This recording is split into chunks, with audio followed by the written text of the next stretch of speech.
Welcome to the Independent Characters, episode 221. I almost said 121. Oh, plus 100. That was a long time ago. 221. Pinnacles of Plastic. 40K models. 40K models. I had another piece of the title. We've been working on this title for a while. Thank you so much for joining us. With us, we have Jody, and as usual, Josh and myself. And the theme of the show this go around is really, occasionally you like to kind of do something where you're like, I don't want to expend a whole bunch of research and brain energy. And Josh and I were spitballing over ideas a while back, and we were like, let's do this episode where we just talk about what are our favorite models of 40K. Not as easy to do as you'd think. Yeah. No.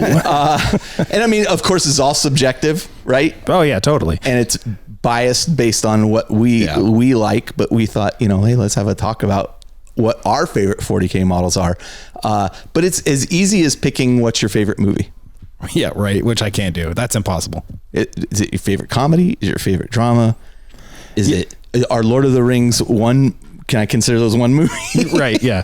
So I've gone down that list. I actually have a spreadsheet, a Google spreadsheet that is all the movies I suggest, and I try to put them in an order. But I mean, it's like 50, 60 movies long. But whenever people are like, oh, what movie should I see? I'm like, well, let me look at my list. And even there's a couple of years ago, there was a thing on Facebook where you invited me to like, what are your top 10 favorite movies? No explanation, just what are they? And like even top 10 of that's hard for you. That was hard. And so here we narrow it down to 4 categories. Yep. And we'll talk about those in a bit. But we got a couple of announcements before we get into the meat of the show. So why don't we talk about those? We've talked about what the show concept is. Want to announce that our Patreon is going to be reopening this coming week. There are 3 different tiers currently, a $2, $5, and $10 tier. In that Patreon, you'll see when we open up, I'll put a link in the show notes, but there'll also be one on the website, the Facebook page, and the Facebook group. And we're offering a lot of good content, I think, in the Patreon. We're offering some additional audio and some video content there. Some video, get some outtakes. Yep. We got some good discounts to Herod Games and Table War. Yep. Chipping in there. Yeah. A couple other things that are, I think, pretty cool. So, and you and I were discussing some like secret things that aren't on there, but that we will do for various. Lots of bonus content coming that way. Yeah. So I mean, this was really, a long time in the coming. Like we've been working on this for a while. The other thing we're about to do is do a re-up order of all of the classic IC t-shirts, the ones that say Hobby Progress Force Multiplier on the back. They're black. If you're watching the show, we're wearing them right now. They're not black anymore. They're all, well, yours is the most. Well, listen, when you, I treated mine like a cherished possession. Oh, I just gave you a new one.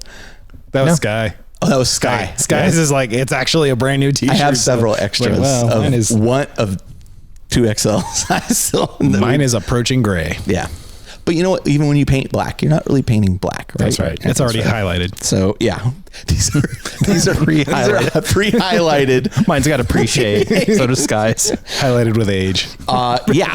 And so great stuff there. And then we're working on some stuff with Table War Charities. I'm a member of the Table War Charities board, and I'll be reaching out to a few people to see if they want to help participate in some stuff for Table War Charities, which goes towards helping families of kids with autism and dealing with the education system and making sure they get the help and assistance they need.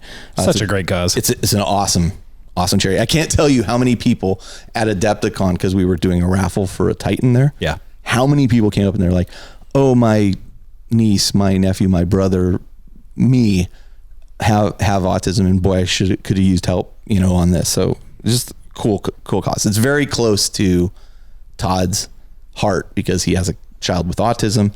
And I got to tell you, we hadn't seen them in a while. And then last year we went out to Hawaii and stayed with Todd and his family. Ashell and I did. And I hadn't seen Tyler in forever. And Tyler was like super talkative, super communicative. And this was a kid that did not really engage with you, previously, and he left the room, and I turned to Todd, I go, who's that kid? Yeah. Who's that kid? It's Transformation. totally different. That's It's great. just- Yeah.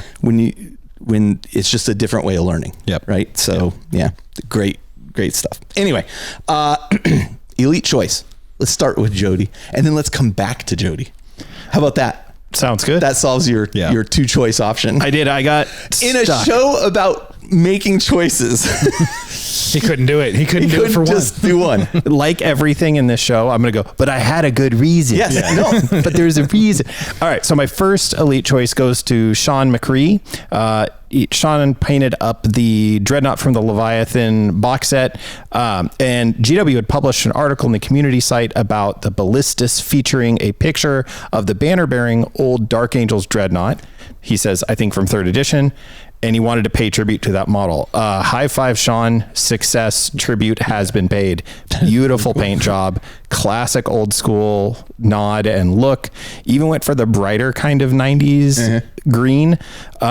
It's just a beautifully... It just needs the goblin green base rim. That's it. Okay, agree to disagree. I think Sean's base is way better than the bright goblin green. Agreed. I agree with that, but to complete the look, But if you To wanted complete the look, it would also have to be square. base, but no. But at least, But it is very, very cool. It was very similar. That's a really cool concept, and he did an amazing job executing that. It's a beautiful homage to it, and just incredibly done from concept to execution. So yeah, hats off. Yeah, killed it. Yeah, nailed it. All right, how about you, Josh? Yeah, I went with Nick Shepard, and he has a sweet Primorc conversion. And this is one of the Sons of Behemoth models that has been green stuff, kit bashed, etc., to make this giant-sized orc.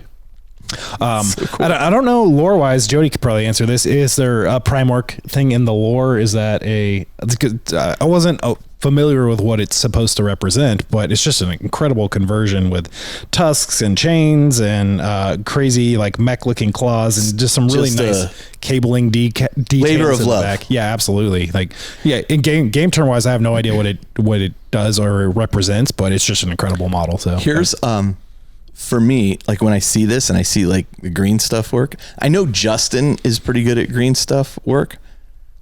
I have never been able to to me, it's a whole concept of just doing something triangles. in 3D. It's so hard for me. Yeah. And it's like, I used to say this to Doug. It's like making music, like a band. I get it. I cannot put those pieces together that I could participate in something like that. I couldn't even play a tambourine in a band. You get the wooden block. No. Got a fever. Well, listen, for some more cowbell. You got mad at me, Josh, because I put up the show notes and then I had already picked my elite choice. I mean, but I chose Graham Nye's Khorne, Lord of Skulls. Wow. So absolutely insane. Not only is it a fantastic looking model, and he's done just a gorgeous job painting it, and the weathering on it and the rough look of it is just fantastic. It's also clearly a good photograph. Yeah, but the paint job itself is like a photorealistic paint job. Sick. He did an incredible job putting this thing together. And the details on the face and the head too are just awesome. Yeah. And this is, by the way, this is somebody who's not a fan of that model. Like, I actually do not like that model. That is one of the few models I have ever said, like, no, I do not like it. Okay, this looks cool. I prefer the legged version. Yeah, but this does look still really incredible cool. all the same. Yeah, that's hands down the best version of that model I have ever seen. I will agree with that. Yeah, there's some visual like color control of your eye is really drawn to that cold white and blue. Yeah, and it like mutes down the photos helping, but also it mutes down all those kind of earthy colors that are in the tracks and the plow. So you're not emphasizing the butt tanks. They're not just popping out like that color. If I were to do that, it's a good angle for it too. Yeah. But even from the side, you can see that there's not like an OSL effect out of the stacks in the back, which is so often done. And then you have just this brick of a model.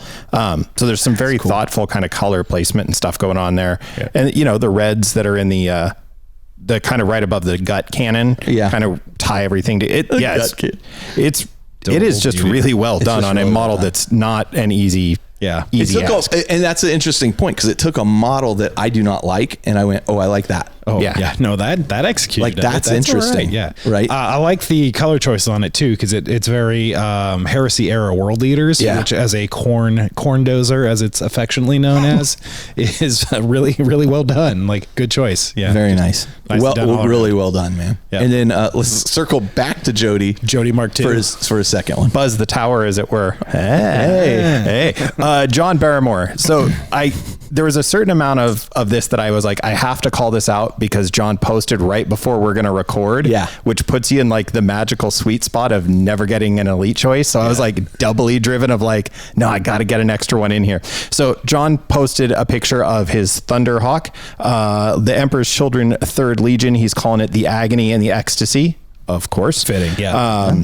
And it is, he says it's a 30-year hobby goal for him and a year and a half effort of building, painting, and assembly and the whole thing.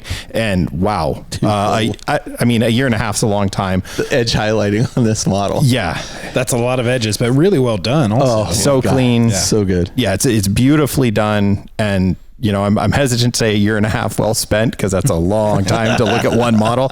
I'm sure other stuff was going on, but yeah, just a great final result. And you know, when you hit those giant milestones of like this model you've always wanted, or you know, that you've unlocked some new paint technique or something, any of those big milestones are totally noteworthy. So hats off to you, John. Not only great work, but doggone, that thing is awesome. Yeah. Looks awesome, and they aren't small. Those Thunderhawks. I have two. Well, that's a big bird. I have two. One of which is fully painted. And this is actually the newer one with the new canopy and stuff. I have the two older ones. What's the difference? The canopy looks different. They reshaped the body a bit. It's not as squared. You can see that there's angles to the sides. The previous one was more, angular is not the word I'm looking for, but it's more like it's more blocky. Yeah. This one looks a little more aerodynamic. I think he's done a fantastic job on this thing. God, it's a great model. Yeah, and that purple and white just popping with the gold, and you purple, know, white, you're gold, a fan. like Legio Zastobiax right there. Or there you go. Emperor's Children. Or Emperor's Children. Emperor's Children too. I mean, they probably did first, but who knows? Whatever. Yeah, who knows? Future history will tell. It's all in the future past. All right, so let's do this. We're going to take a short break. We'll come back, and then we're going to get into hobby progress and games played. Sounds great. Let's do it.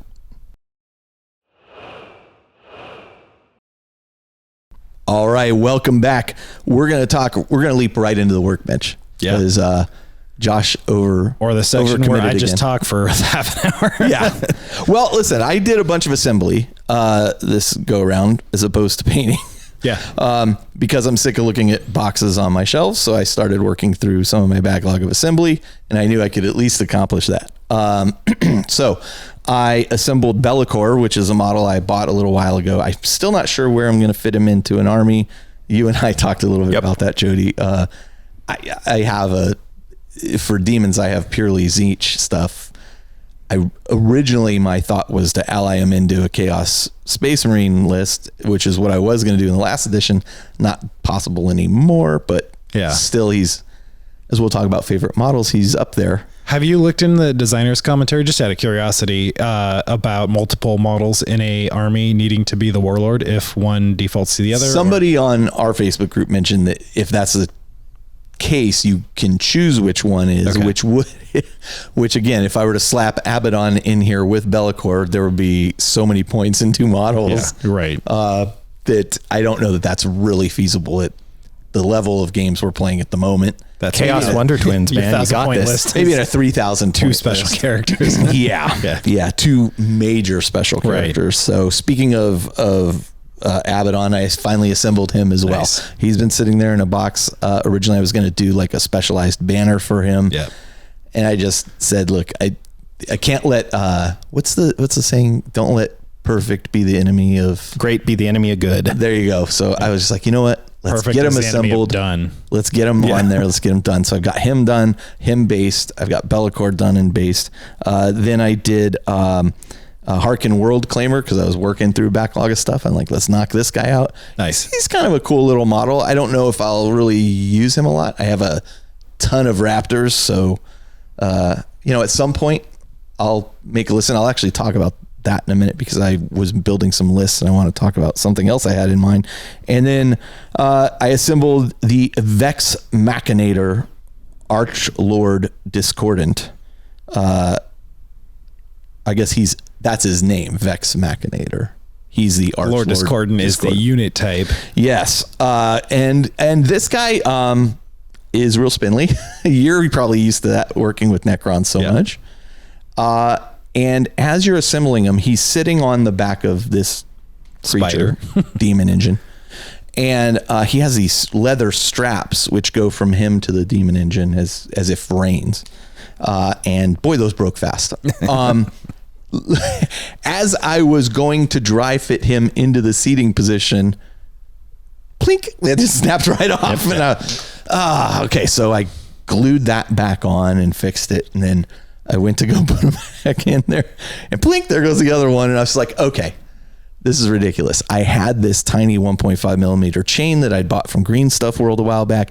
I said it'd be cooler if he was using chains as reins for this thing. This is the first time I've actually pulled him out and tried to use them, and it worked awesome. Yeah, it looks really good with chains. I'm super stoked with it.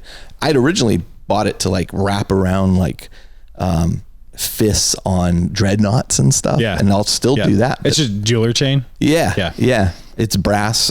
Green Stuff World was selling it. I don't know if they still sell it, but I love it. I have 2 little packs of it. Nice. Yeah. And so a lot of my stuff might get chains all of a sudden.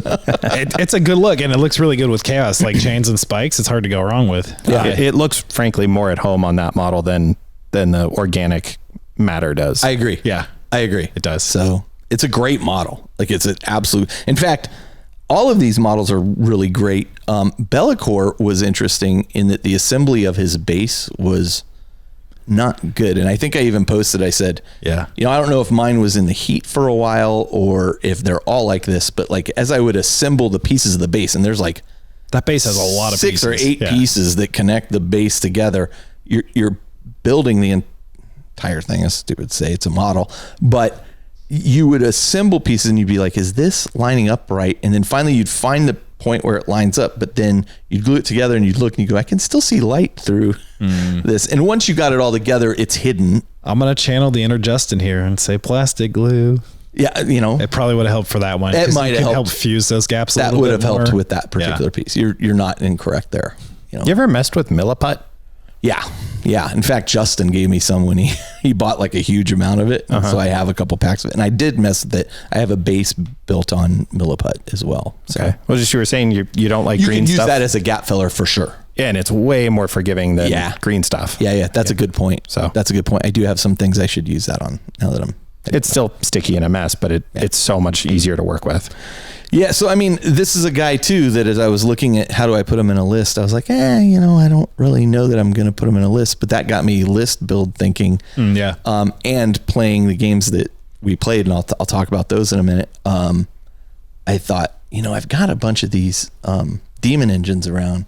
Like maybe I should see what a demon engine heavy chaos list would look like. I think you'll like it. I think it'd be fun to play. And it'd be very different to play than what I'm normally playing. So. Yeah, absolutely. So anyway, I've got a bunch of those, so maybe I'll throw something together and try I'm excited to see what you come with. That's the direction I've wanted to go with my Iron Warriors that was concept 1 was demon engines. Yeah. So. Yeah. I think it'd be pretty cool. I think they're in a pretty sweet spot of the game right now too. That's we'll talk probably going to be strong and fun. Yeah. So that was me, just a bunch of assembly and then basing and priming. So those are done. And for basing, the only reason I haven't based the Lord Discordant yet is, so Dave Paints, several years ago when I went out to England, gave me a whole Forge World bag full of slate chips, and they're around here somewhere, and I have to track them down. They're in your garage of opportunity. Yeah, because I glue those to the base, and then I put sand and rock in there as well. So I have to find that. You cannot get that stuff here in California.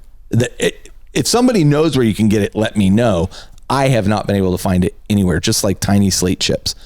I know you can like go buy rock and break it up. I don't want to deal with that. Yeah. The only slate that I've seen is like landscape hardware supply stores, but they're selling sheets of slate, so you would have to break it exactly up. You're paying a premium for the sheet of it anyways. Exactly. So I mean, maybe the rockery near here I can do it, but in England it's everywhere. Like they use it for bedding and gardens and stuff. So Yeah. you know. That seems like a prime model to leave separate from the base for painting purposes, though, just because I think so. Okay. You got to get under them. There's a lot of angles that would be real nice without a base in the way. I agree. So, and since I'm not going to launch them anytime super soon, yeah, I got some time there. Okay. So anyways, Josh, let's move on to you. Yeah, absolutely. So I had a pretty productive couple weeks you here. did. Good grief. I've been working. That's what I said when I saw his list. I'm like, God, Josh. I've been working towards painting the Space Marine Combat Patrol that came in Leviathan box. So starting with that, I had the Inferno Squad built up last time. I was able to get them painted. Got decals on them. The one thing I haven't done yet for them is the bases, which will happen pretty soon here. So got the 5-man Inferno Squad painted. I still have 5 more that I need to assemble at some point, but there's only 5 in the Combat Patrol, so I figured I'd start there for people like Jody who want to play small games like that.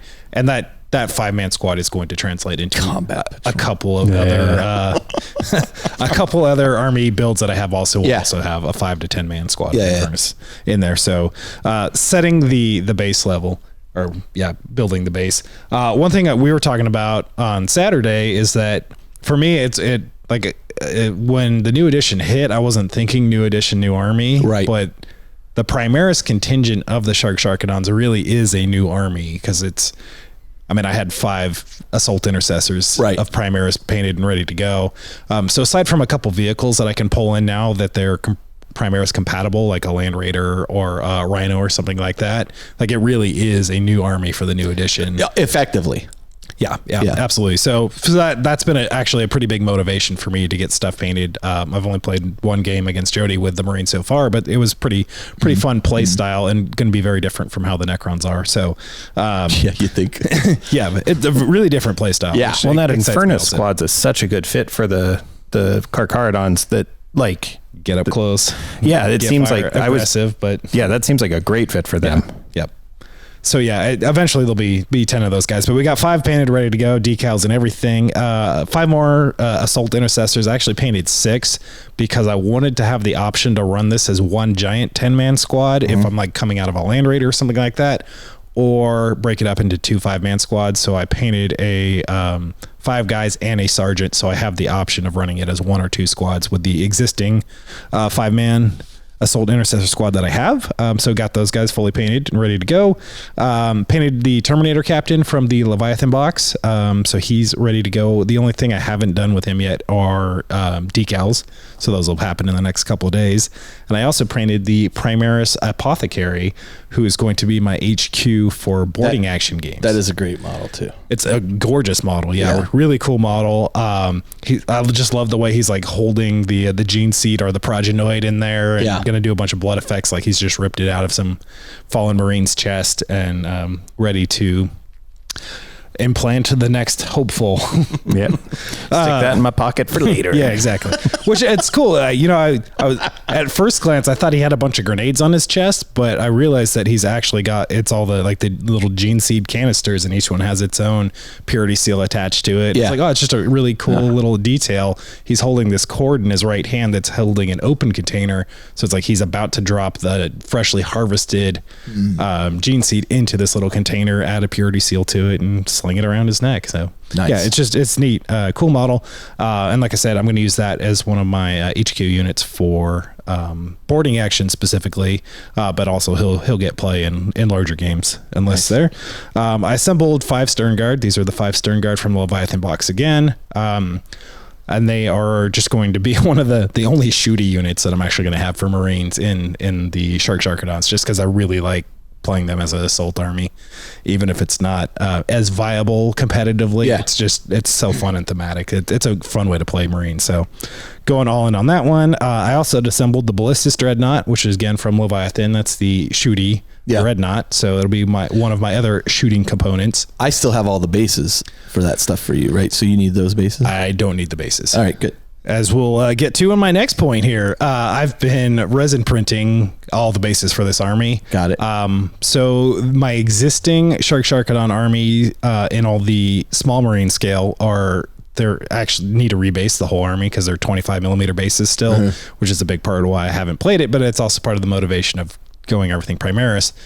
But they're on like a slate kind of stone look, which is I painted gray so the blood effects would really pop, but it's a gray army on a gray base with then a lot of blood. Yeah. So it's really the red that's doing the work on the bases, and there's a lot of gray on that. So this one instead, I'm doing a more of a Space Hulk kind of void style base, so it'll be more metallics and lots of rust, so kind of like warm brown orange tones coming out of that rusty effects, and then blood on top. Where did you find the bases for printing? I found the files online on Colt 3D. Okay. So then I've been just slowly printing the bases out for an army's worth. So Pre-supported, or did you do the sports? I did the sports for them. Yeah. So getting support For those who aren't aware, that's 3D printing. Yeah. Oh, sorry. Yeah. 3D printing.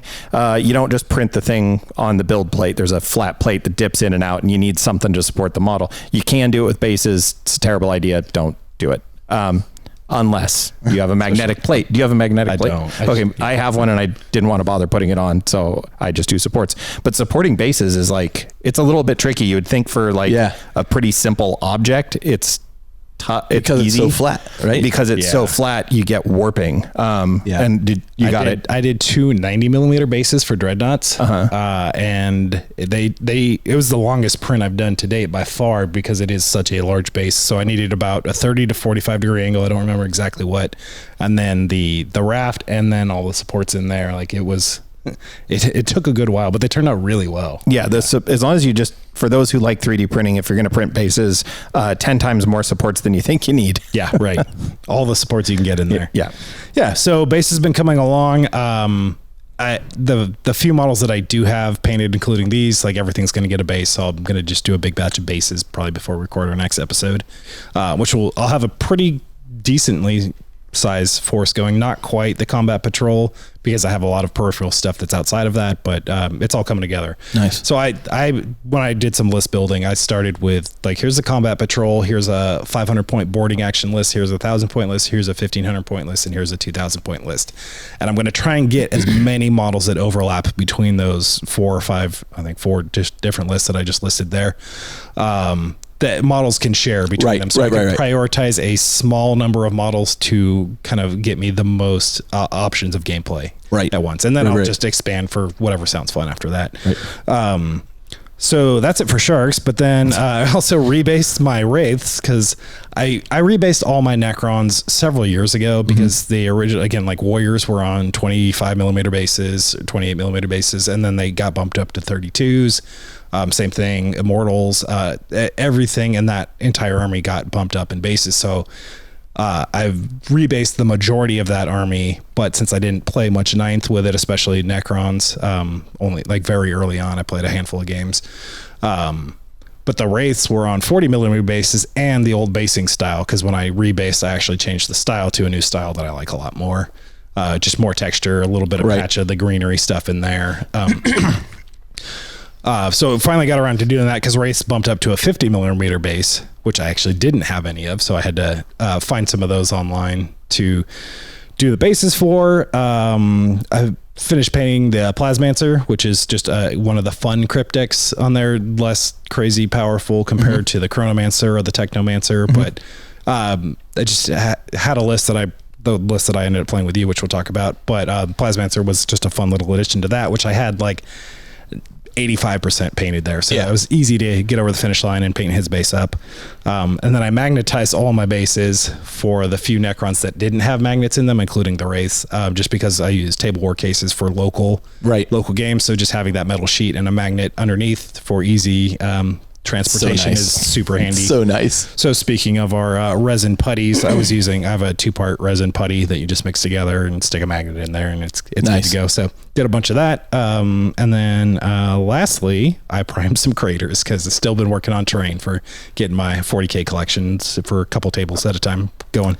We were talking about terrain because we went up and played at Herrick Games, and we'll talk about that in a minute. But there was a time where every garage sale I went to, or flea market that Game Castle had, I went in with like, gotta find terrain. Now I'm like, I do not need more terrain. I have plenty of terrain. Boy, I have a lot of terrain. I have unassembled terrain at this point. Oh yeah. So yeah, Steve and I so Steve came over, and when we were talking about his Adeptus Custodes, I had fallen victim to the show force we did about Adeptus Custodes. And I was like, I'm going to do an Adeptus Custodes army. And I love them. Like, I think they're a gorgeous army. Colin Ward had just the most awesome Adeptus Custodes army. Those dreadnoughts. Oh, man. I didn't include those. I think they're Forge World.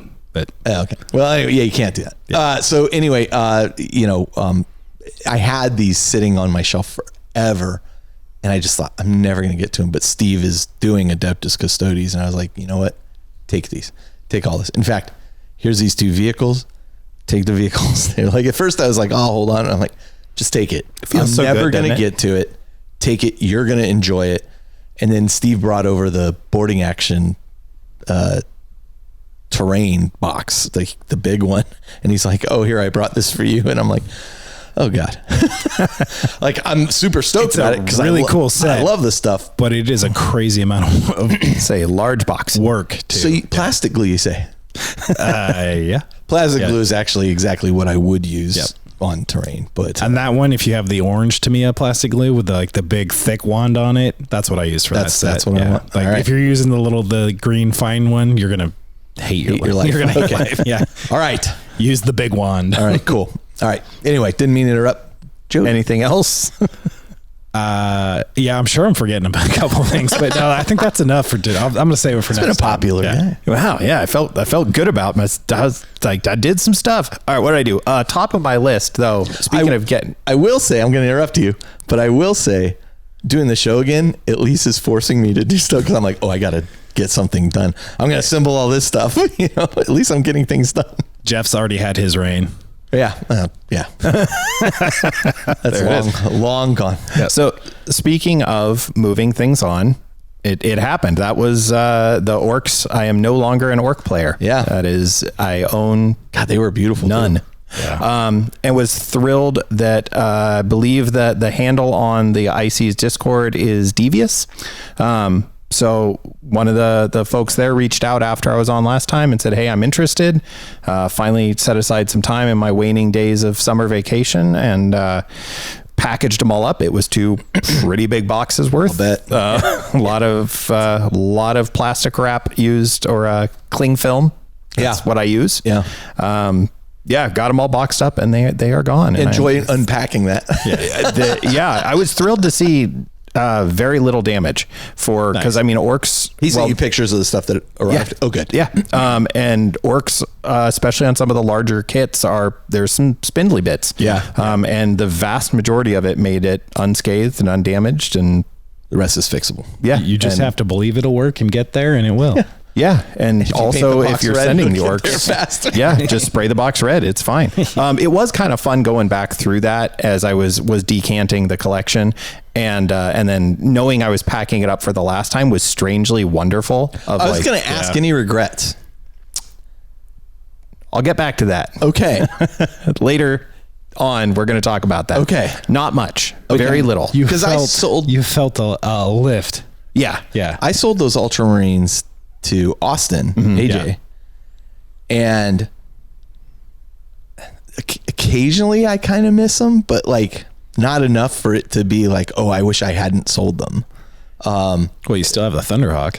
I know I got to, again, I was going to repaint that as a, for Black Legions, Minotaurs at some point, but I'm just not doing Marines for the foreseeable future.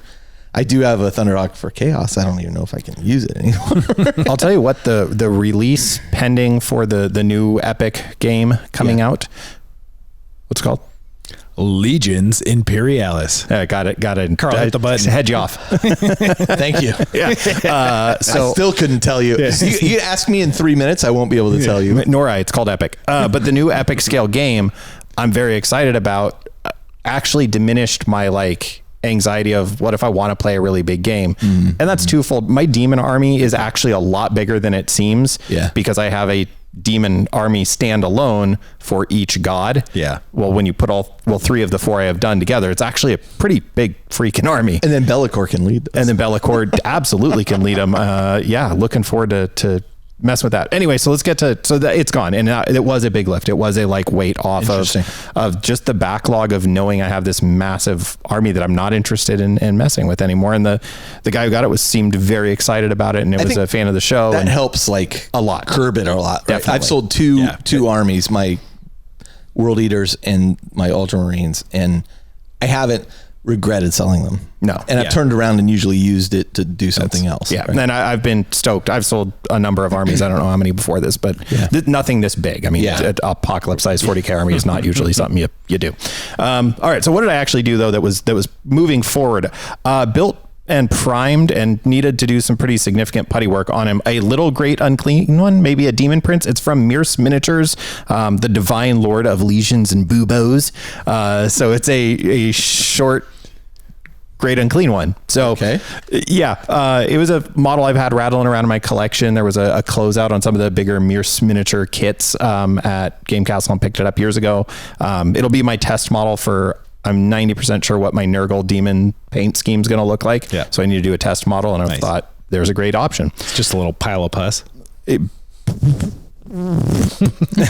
sound effect's all I got for you. So I started my first of 2 #90s Marine Challenge models. Nice. Explain very what this excited. is. Yeah. So Darren Latham hit, I believe, 90,000 followers on Instagram to Face to Snap to Chat to his social media account, and he put out a call for people to #90s Marine Challenge. It's from August 2nd to September 2nd, I believe, is the window, and he's looking for people to get specifically the 2nd edition 90s Space Marine push fit bolter in the front, push fit backpack on, and that's it. One piece it was flat that plane. Specific one. Yeah. Oh, I do not have that one. Well, I was like, what a neat idea. What would I do? Just thought. And then Mike DeBoer, who's one of our local Santa Cruz guys, he is the moderator and kind of overseer of the Old Hammer page on Facebook, or one of the Old Hammer pages on Facebook, a few of them. He reached out and he had one still on frame. Wow. Yeah. And was like, hey, I'd love to see what you do with this if you want it. And I was like, absolutely. Unfortunately, I couldn't narrow down to just one idea, so I put out the call in our local chat, and Dawn sent me one that I just got today. So I have 2. Nice. So the first one is well on its way, and then the second one is painted like up your here. elite choice. Like you just can't sell on one. Gotta have 2. Yeah, there it is. So yeah, very excited to get those done. Man, model technology, it's come a long way. Yeah. They are, and then some soft details. Yeah. Where your painting defines the details. Yes. Because this detail does not exist. Flat.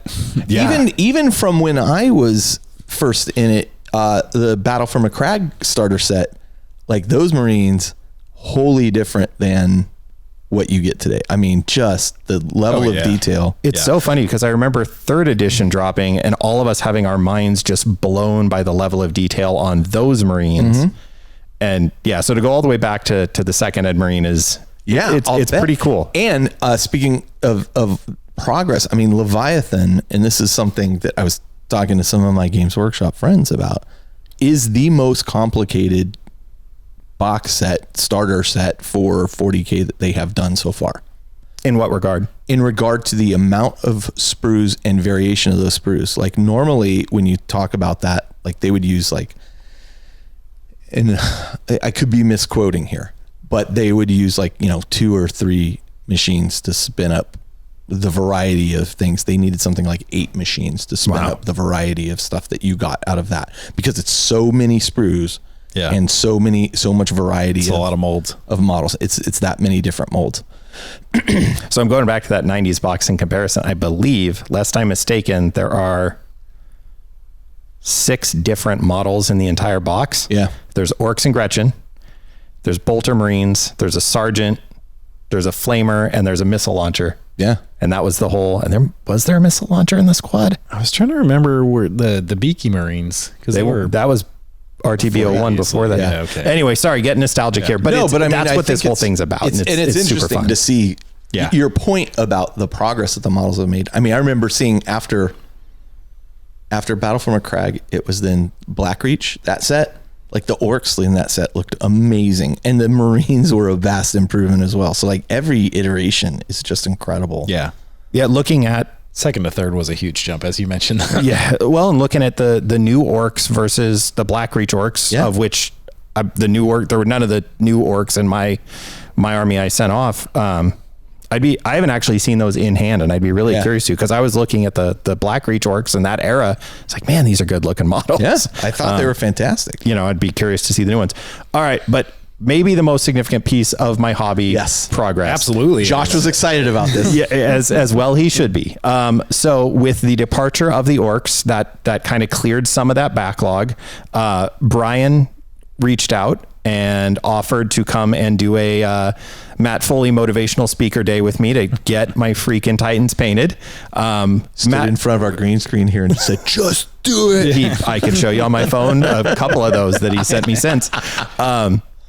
Brian and I usually during the summer, just because we both usually have teacher summer off together, would try and get breakfast a couple times and then do some kind of hobby something. So right kind of at the very end of summer, we managed to sneak in a breakfast. Then he came over, he did some painting. You guys saw the results of that. And then I got my first Reaver done. There so excited about this. Yeah. So, well, not done. Okay. Not done. But paint laid, assembled, blah, blah, blah. Got to figure out the decal situation. Basing's done in my head. It's just needs to be done, but then decals and weathering have to get done before basing can get done. And so there's a layered progress, but this first hurdle got done. Holy cow. You were right. You were right. I know. He's looking at Josh saying, yeah. For those listening in, I'm looking at Josh. Josh told me just focus on one Titan at a time. And so I took that advice and was like, I'm just going to do the Reaver. That's my favorite Titan. I'm just going to do the Reaver. I'm with you, by the way. Reaver's my favorite. That's my favorite. Yep. Man, does that kit talk about an advancement? Brian was telling me that kit originally was intended as a Forge World kit and then ended up being plastic. And boy, can you tell. Yeah. The lack of posability to it feels like a resin model. Well, this is interestingly, because the Forge World version of the Reaver is not a CAD designed model. It is hand sculpted greens. So this is one of the only ones they actually had to recreate a CAD to do the model of, because they didn't just have a CAD file they could rescale and adjust the detailing. So that's interesting. And yet it goes together beautifully. It really does go together well. It's just stiff. Yeah.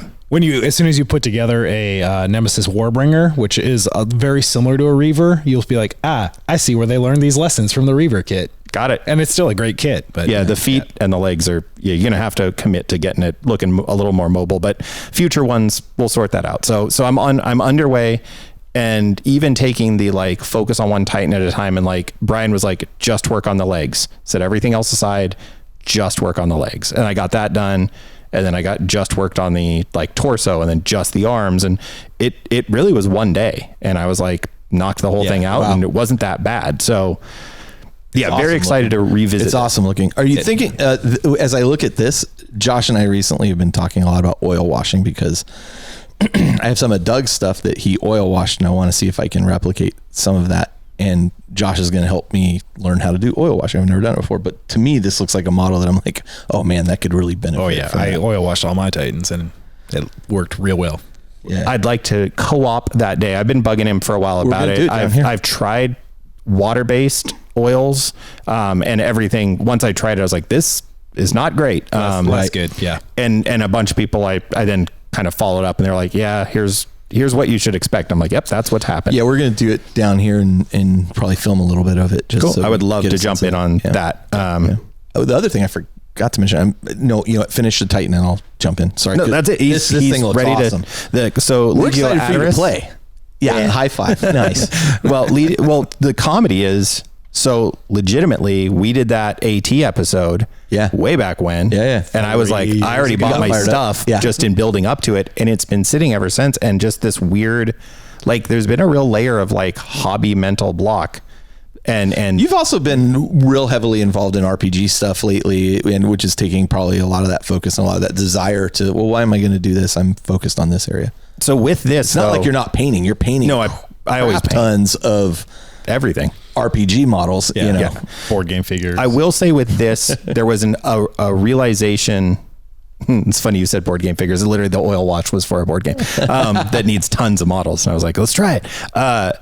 The realization was this is basically what I did that was intuitive for tons of projects was exactly the wrong thing to do. Like I basically created a situation where until I was done, I was not going to get any sense of like joy or progress. Interesting.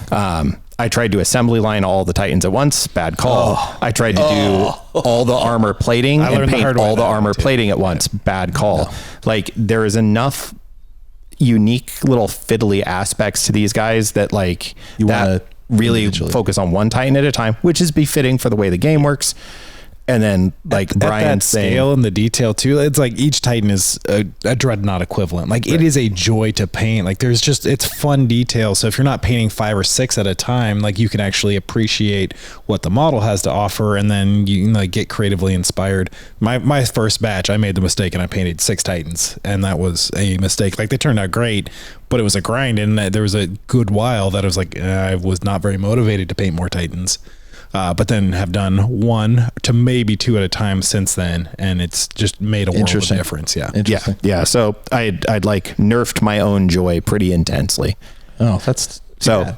But you've captured it. Both. Yeah. Like. So I am very excited. Like the Warhounds, one of the Warhounds is the entire reason I'm doing Legio Adara. So I'm very excited to get out the old masking tape. Tried out some new Tamiya bending tape. Frisket's like the industrial version, and man, did it work well. Like you can pull a curve with your masking tape. Going to have to pick some of that up. Neat. I normally especially would give Adon a hard time about purchases count as progress. You give me a hard time. I give everybody about a hard time with purchases because I do paint all the time. I had a couple like major purchases though that are I want to share, so I'm gonna, and then I'll shut it and we can move on to the real show. Or no, we got to talk about games played. This is the real show. I don't know what you're talking about. The meat right I forgot where I was for a second. That's right. This is the show. It's an hour of hobby progress and 15. No, it's not that either. All right. I picked up 2 expansion packs for my Pro Acryl paints. I have almost completely switched to Pro Acryls. I saw those up at Herrick Games. Yeah, like he's got the new packs. Yeah, the new Ben Comets one is great. The Deep Sea, it's called like Deep Sea Ben or something, which is hilarious. Unfortunate. I was hoping the Ben Comets one I'd get it and it would make me paint like Ben Comets. It does not. With time and practice. Yeah, a whole lot of time and practice. I'm telling you, a couple years ago we went to Adepticon. That model that he had entered with the Sanguinius versus, I don't remember what the demon is at Sanguinius fight. Oh yeah, that was incredible. Have either of you ever tried his like patented loaded brush technique? No, it's not. Really not. It's not a beginner technique, but it's not that hard. And the Pro Acryl paints make it pretty easy. Oh, interesting. And he said in his little blurb, he just did a posting where he went through each color and said, here's what I wanted. And one of them, he specifically says like this color was formulated to be really well used with that technique. So that was part of it. And then Ninjon, I just really like Ninjon's colors for his set he put out. So picked up those 2. Ben is also just the nicest guy. It was the first time I had met him, and he was just so friendly and so outgoing. That is the only thing I've ever heard of him. Yeah. And had a couple very brief just fanboy interactions with him, and unbelievably kind and welcoming. Yeah, Ben Comets is an asset to the community. Agreed. Picked up the Dark Apostle because for building my combat patrol, I have a start on an Iron Warriors kill team that I did back in the day. Yeah. And then the Dark Vengeance box got added in, and I was like, well, I really kind of just need a Dark Apostle, and I have the Havocs already. And then funny enough, I was looking at the Dark Apostle, and for Iron Warriors, like immediately saw the conversion in my head. I just need to source the bits. Yeah. So he's got those flames off his backpack, turning those into like smokestack shooting flame. Get rid of he needs actually, you said you have a lot of Raptors. Mm-hmm. I might want to see if you got a spare Raptor head to part with. I'm sure I have a idea for that. Anyway, so pick that up. The big one though that I picked up, that is why I was like, I'm going to talk about purchases, is today in the mail, literally right before I was heading this way, Space Hulk first edition Gene Sealer box set. This is the first expansion to first edition. This was the only first edition. I had the rule book and the tiles, but I didn't have the like additional hybrid Gene Stealer blips from that edition or some of the psychic power stuff. And I found one online that was the box, which I didn't have, and all the cards that I didn't have, Oh, and got it at like a totally reasonable price for great. an incomplete set. Yeah. But it completed my set. Right. Completed So- your incomplete set. Yeah, so I now have all of first edition The Space words of Hulk. Jerry Maguire, you complete me. That's right. It did. Those little blips completed me. Nice. But That's I've played some Space Hulk. We did I'll talk about it in a minute, but for games played, I got to play some Space Hulk. And every time I've played, I've been like, man, I wish I had those expansion blips so we could include, like they do for the Basement of Death guys, right? Yeah. Yeah, like they always have the other flavors of Gene Stealers in there. And I was like, man, I want those. Oh, I also built the Gene Stealer Cult box set. Nice. From, I don't know what they're from, the push fit ones. I don't remember what those are from I now. don't know what those are from. Yeah. But there was a push fit set and those got built. Cool. For this. But yeah, I was just like Nice. super stoked to get that that collectible old schooly box in. Nice. So anyway, that's my progress. Only thing I bought was the small rule book. He was out from Herrick. That's true. Would have added that too. Oh man, I'm telling you. And I bought all the new Necromunda stuff that I'm came so out. glad. Yeah, you did. I'm so annoyed about the Necromunda stuff. But that small book, man, much nicer than lugging around That the is Leviathan. so thing. much more portable. Especially we're just playing with the mission cards, so now it's just so You much know more what's portable. also portable? Yeah, I know. For some reason, I like a physical book. I do too. Although I will say the Core rolls are organization pretty of much that- all in here anyway, so I'm like, I don't really need to bring a rule book anymore. I'm going with cards. I'm getting there. Yeah. You're smarter than I am. I finally cracked the rule book. Like I was not cracking the rule book, and I was like, I'll just ask these guys. Yeah. Like I can see my data cards, but I'm not gonna.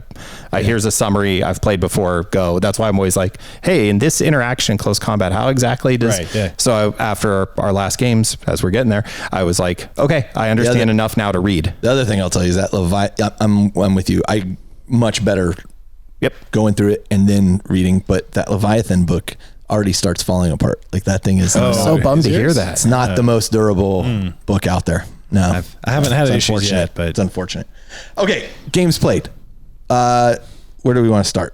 How would I start? go for it. Yeah. Okay, Well, two 'cause of ours are the same. A So. lot of this is Josh and I are going to share some of this.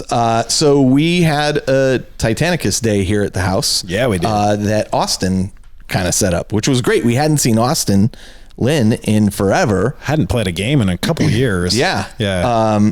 He's the most I've seen him is when I drop off my Titanicus stuff to be painted. And Austin loves painting Titanicus stuff and made me a very reasonable offer to paint some of my stuff. And so, all of my forces, pretty much he's painted up except for my knights. So he wanted to play and I wasn't going to turn that down. Since I'm not working anymore, we had time I think we played on a Thursday or Tuesday. Or Thursday. I was so happy. Flexibility. I gave you guys a hard time, but I was so happy. It was awesome. Brian got one day Brian of got actual a game. teacher summer to come and play a game in the middle of the week. And it was a great game. It was a great game. Super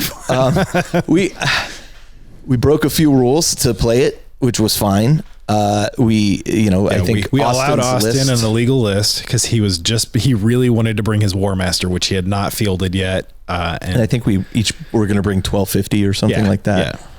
Talk a little bit about the game, Josh. Yeah, so it was 1250 points per player team game. So Carl and I were on one side. They dared to call out the Adepticon champions. Like you said that, were they serious? Like we were gonna, what were they thinking? I don't know. What were they thinking? They weren't thinking, Carl. Josh forgot his medal. I did forget my medal. I intended to wear it. If you had worn that, I'd have worn my Warhammer Hero medal. I absolutely had intended to bring it, but I forgot. Yeah, so it was super fun game. Brian was playing a Lupercal Legio, so that's five Warhounds. So he had 4 Warhounds and a Direwolf because it's a crutch for Brian. He can't get away from it. I had 3 Warhounds and a Reaver. Yeah, and Warlord. Was your Maniple? You were doing the. Oh no, I didn't have a Reaver. Three Warhounds and the Warlord. The Warlord. Yeah. Yep. And then I had I took a Corsair Maniple, which was 3 Reavers, and then a small banner of Lancers. Those Lancers did work. Those Lancers did work to the War Master of all things too, which that armor. In fact, I'm going to assemble my. my Lancers next. Yeah, that's on my what's coming up. My advice to Titanicus players is save the Questoris Knights for new Epic. Yeah. Because I think that What's it is called honestly again? Legions Imperialis. Legions Imperial. New Epic. Yeah, I told you. It's called New Epic. Yeah, I think what it's called. Questoris Knights are going to be fun and fitting in New Epic. Good. But Titanicus, I think it's really Lancers are the place to be, the Cerastus platform. All right. Just fast, fun, super fun game. Yeah. We laughed. Lots of shenanigans, lots of high fives, lots of smack talk. Yeah, lots of smack talk that was all good natured. Very good like natured, the running joke was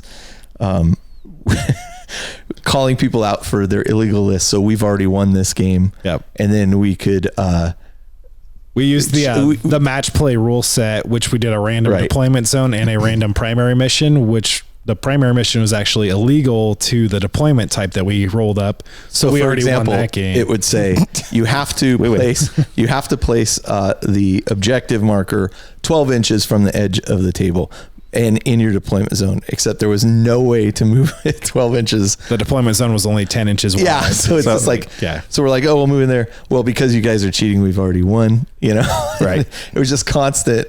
We can get this. A lot of little banter. So we've won 2 out. Should we just do 2 out of 3? Oh wait, we've won that. Let's do 3 out of 5. But it was all in good nature, and like we laughed a lot. A couple amazing explosions. We had multiple adding to the catastrophic damage table. So it's a scale of 1 to 10, and we got multiple 11s. So we're like lots of this one goes to 11 jokes. Yep. But also just huge explosions that had some beautiful chain reactions. The War Master went off, and that was like a 13-inch explosion of just ignoring void shields. Everything taking D6 hits. Like big. Yeah, it was. And it was funny because he wanted to put it on the table so bad. Austin wanted to put it on the table. I go, is this the first time it's painted? Is this the first time you put it on the table? I go, it's dead. Like, yeah, remember what you said? And I felt bad afterwards, but in the moment I was like, I can't not do this. You're like, how long did it take to paint? And I was like, not as long as it's going to take us to kill it. Which was absolutely true. It was so funny. But we had a great time. It was so good to see Austin and Brian. Yeah, super fun game. Yeah, it was probably the most fun Titanicus game I've had. Someday, Jody will join the party. Yeah, right when they discontinue it. Yeah. Better hurry. Oh, I'm still gonna play it. If I paint it, playing it. Yeah, there you go.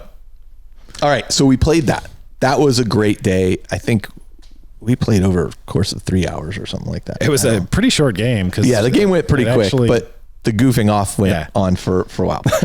Then we went up to Herrick Games Saturday. Herrick Sky had a game day that he just kind of opened the game store just to friends, and so we went up there. It's a bit of a drive for me, especially when on the way back. I don't know if I told you on the way back. This is a windy road through all the mountains to get up to where he is from where I am. For those who aren't familiar with the area, and the main route that I usually take there, which is a great drive by the way in a convertible. Is fantastic, but it was closed down due to some construction thing at the time. So I take this other Bear Creek Road up there, and on the way home, right now too. It's 13 miles of just totally windy, slow road. On the way home, I got about to mile 12, and there's a police officer there making everybody get off and go back because a box truck had overturned on the way down. So it took me about 2 hours to get home, but it was worth it. Because got 2 games of 40K in 1,000-point games. First, I played against Craig and his Sisters of Battle. I was playing Thousand Suns. Craig's Sisters of Battle are so good looking. Gorgeous. Beautiful army. Super nice guy. I kept looking at him going, I got all these Sisters of Battle. And, I'm going to focus on Black Legion. Stay focused. His army is so well painted, and he's painted the things he likes. After the game, we talked about what did you need? Because he didn't have anything that was like hard punching units that he needed to like destroy heavy vehicles, or in my case, the what's Vortex the Vortex Mutalith. The Mutalith Vortex Beast. Warp Beast. That thing is really good. Really good.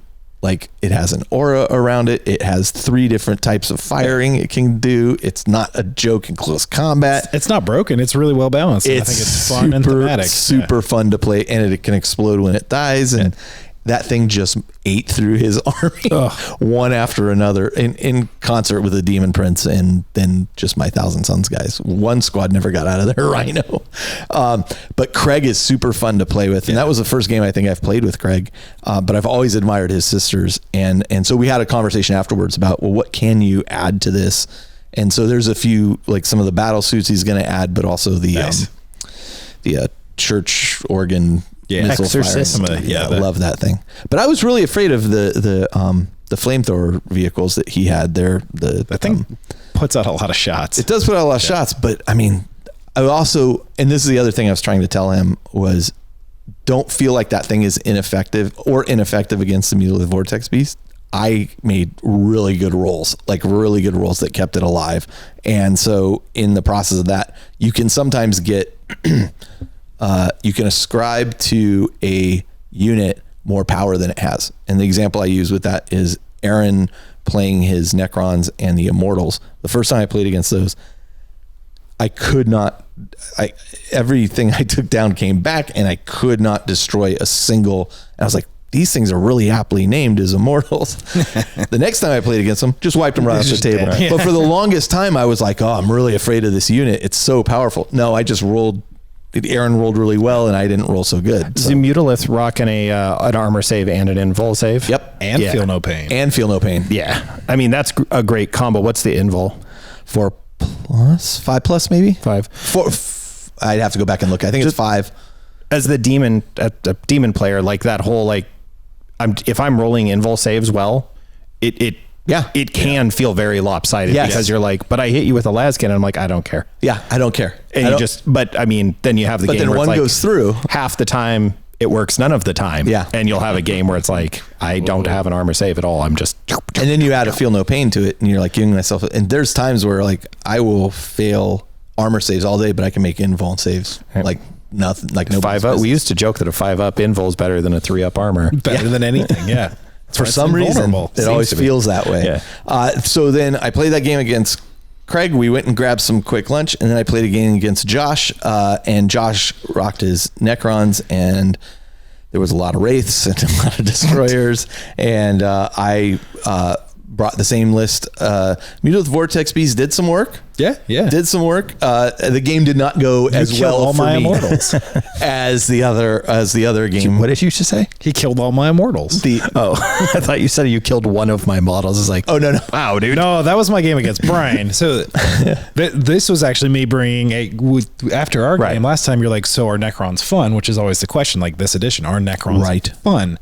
Not are they functional, but are they actually fun to play and play against? Are they fun to face off against? And after my game against Brian, my answer to that with that list that I had brought was no. I don't think that was a fun game because there was just way too much synergistic stacking of reanimation and things like that. And no progress feels made. Zero of that. So I had nothing. Stuff was still coming back. Yeah. I mean, frustratingly so sometimes, but not uncomfortably. So the only one thing that I had that was just, it's the built-in stratagem where, if you kill the model, I can trigger reanimation. So there was that one Wraith that you killed that had one wound left, so I triggered reanimation. I hate Wraiths all 3 so wounds bad. back. I'm like, you actually healed me. Yeah, that's right. It had one wound. I killed it, and then it comes back full, and I'm like, what? I'm healing him with my bullets. Healing bullets. That was a great game though, and really, really close on the points. Too. Close on the points, but I was losing on the models, but I mean, there was damage all across the board, for both parties. Like I felt like that was a fairly well balanced game. Absolutely. And Wraiths have always been like my nemesis. Aaron loves to run them as well.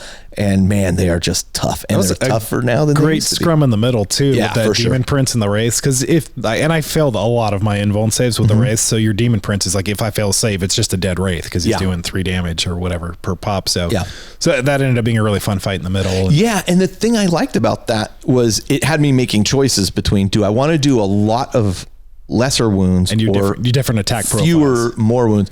Because one fail is going to be a dead Wraith. Okay, I'm going to go with the fewer attacks because they're hitting on 2s. Oh, look, 5 1s.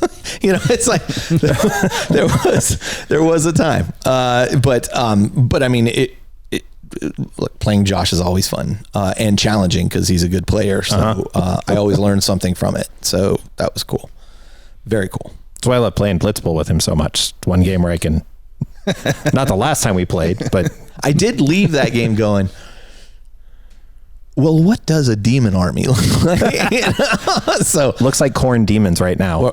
I put together a list for my Tzeentch demons that I think it's got Be'lakor in it. It's going to be super. It does not actually. I should, but it does have, because I think you asked, have you ever played a Lord of Change on the table yet? Because I was using Oh, right, For my yeah. Demon Prince, I was using the old Karos Fate Weaver, Right, which is yeah. painted up really cool. And I just love it as a Demon Prince. Yeah, it's model. Baby Fate. But the new Lord of Change model is super awesome. So I was like, I want to put this on the table. What does a list built around that look like? Yeah. So yeah, I'm good. Which, yeah, once you hit, I mean, even 1,000 points, I don't know point wise what they are, but I don't remember 1,500 points. points. Worth it 1,000 is what points, they yeah, are. They're pretty They'll awesome. be sweet. Yeah. They Nice. look pretty awesome. Yeah. So, all right, you games played. Yeah, I will. I'll just add to the game that you and I played that we were doing Leviathan style mission, but we were doing primary mission only, so no secondary. So it was just a little bit easier. And to that was track. at my request because Yeah. my brain just can't wrap around everything yet. And that's the like full game that I played with Brian was like full on everything, which is part of why that game took so long, just because it was like our first real big game, and we just went like, let's do everything, and that was too much at once. But playing the second game of 40K that I played was with Sky, and he had his Eldar, which is predominantly Wraithguard and Wave Serpents. He had a small unit of Scorpions, small unit of Rangers, and then it's really 2 Wave Serpents full of Wraithguard with Spirit Seers each. And Spirit Seers, let me tell you, buff the heck out of Wraithguard. So let me ask you this question. Yep. Because I know how that game went. Right. Had you brought the list you played against Brian, how do you think that game would have gone? I think it would have been different. Excuse me. But honestly, Well, listen. had that been the case, I don't think it would have been a fun game for either of us. Okay. I think it would have been a game where nothing's dying for anybody, and that's not particularly fun. And the one thing that the reason I called that you and I were only playing primary missions is Sky and I also only did primary missions. Interesting. Sky's only played a couple games, so he's like, let's just do primaries. It's fewer things to keep track of. Well, and he cheated because he had 2 more inches on the table. 2 extra inches for the deployment zone. So it was it was endless amounts of giving. Listen, I've gotten enough about the Vindicators that I'm just gonna you're just dishing it where you can. except I actually cheated. I didn't. Knowingly? No. No, I felt so bad. retroactively. This matchup was not a great matchup for me in the Necrons, and this was my friendly Necron list, and the toughness 3 wounds on Wraithguard with toughness 7, 2 up armor save. The Wraith Blades get an invuln save. The Spirit Seer makes them +1 to hit. They can just bring a model back per turn, which is a 3 wound 2 up save toughness 7 model that they can just get 1 back. I think Sky actually ended up bringing more models back to life in this game, and Wraithguard are really good models. Wow. So this game, like I haven't had my ass handed to me this hard in a game of 40K in a long time. So I think Sky afterwards, like, thanks for keeping me humble, man. Like, because my friendly list got decimated. The rest of us are hosed. Again, thanks, Sky. I learned a couple of things from that. So like, I would approach the game slightly differently, even if I had the exact same list. Like I would just play slightly more conservatively. Like he got first turn and just almost like took out one of my tanks on a single shot because he has fate dice with las cannons or bright lances on the wave serpents, and like so my tank had 1 wound left on it after the first turn, and this was only a 2.5 turn game. Like I didn't even get my turn 3, and it was like we can call it. Like I've got 1 model left, we're done. So it was. I sent you that link that GW just posted on the Meta Watch thing. That was like, here's the top armies, and Eldar. Eldar winning 67% of their games is not a surprise. Yeah, and Thousand Suns winning like 55%. Clearly, they're not factoring my scores in. Well, when we go to that tournament, Carl, we'll see. All right. Anyway, it was a good game. Sky's a great opponent, super fun guy to play a game with. Wasn't the most fun game on the table as far as the interactions, just the matchup. It ended up being a rough matchup. I told Sky afterwards, like, I'll 100%, I will absolutely play against that list again. Like, let's try something. I will cater a list a little bit more to it, and I think it'll be a fun and close matchup. Hopefully it's fun for both of us. Like, if I bring a slightly more catered list to, because it's kind of, that list is kind of on par with an Imperial Knights kind of army, where like it's almost worth, like, these models are super tough, hard nut to crack. If you can't deal with them, you're not going to kill anything. Which, like, for me, playing against Knights is not, like, that's not a fun matchup. It's not a game that I get excited to play. Of just like, I'm going to try and kill your 3 unkillable models. And I will say, I think 1,000 points is much better than Combat Patrol for me. Yep. I think Combat Patrol has an important role to play in getting new players into the game. It's not what I thought it was going to be, so it's just not quite for me. I talked about that last episode. Like, it's just interesting how I went from what I thought it was to, oh, this isn't what I think it is. I was very excited about it, and then I'm like, that's not for me. 1,000 points was a good sweet spot, especially as we're kind of ramping up. Yeah. I'll be interested when we move into like the 2,000 point, 1,500 point range. 15, 2,000. Yeah. But I got to play with a lot of different toys at 1,000 points and try different things. And I really, really had a great time. And I want to kind of master that and then the secondary objectives and before I move on to a bigger game. So the last thing I'll say about the game with Sky is that because we were only doing the primary missions, it was a cool mission in that there's servo skulls in the middle. So if you control them, you actually move the servo skulls towards your opponent's zone, and depending how close they are to the deployment zone is how many points they're worth. Interesting. Which was a neat mission. It's just a cool idea, but we weren't playing secondaries, so that really made everything focus on the middle of the board. You can't hold back. You can't try to grab different objectives. Like the objectives in your deployment zone don't do anything. That's interesting. Like, they don't need to be there.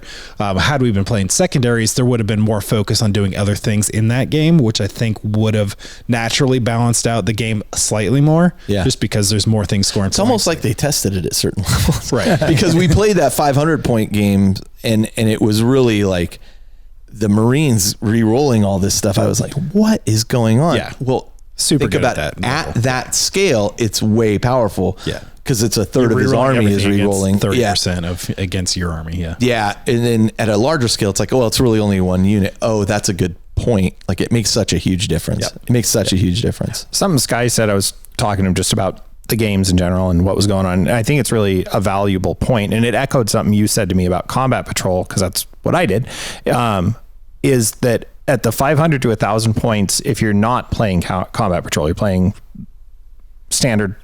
40K. I think there's an amount of talk to your opponent about what you're fielding, much like you were saying about saying, hey, Sky, let's run that back, but like, let me bring a list that's more appropriate to what we're doing here. I think at the lower point levels, and this has always been true, but I think for some reason, it's feeling a little bit more true with 10th at the moment anyway, maybe just our meta or our group. I think that's really possible. Like, you could very accidentally, because there's no force org anymore. Agreed. Yeah. You could very easily accidentally bring a just not fun list. Yeah, I totally agree with you. It's funny. I joked with Sky that he was like, man, this list isn't even as bad as it could be. Like, if I'd taken the net list, it would. And I was like, the fact that you're making that comparison, I'm about to reach across the table and slap you, Sky. No, like I had no stake in the game. I just came in. It was like, whoa, Josh is getting trolled. Yes. That sucks, dude. Wow. But I was like, and he was like, oh, it's not even as, and I was like, the fact that you're making that comparison, we good. I know where you're going. Yeah. I know it could be worse, but I think that that's something to be mindful of if folks are not wanting to do Combat Patrol. And as much as I really enjoyed Combat Patrol, actually, I can see all the reasons why somebody would go, meh, not for me. Totally get it. I'm still going to give you a hard time about it as much as I can. Yeah, go ahead.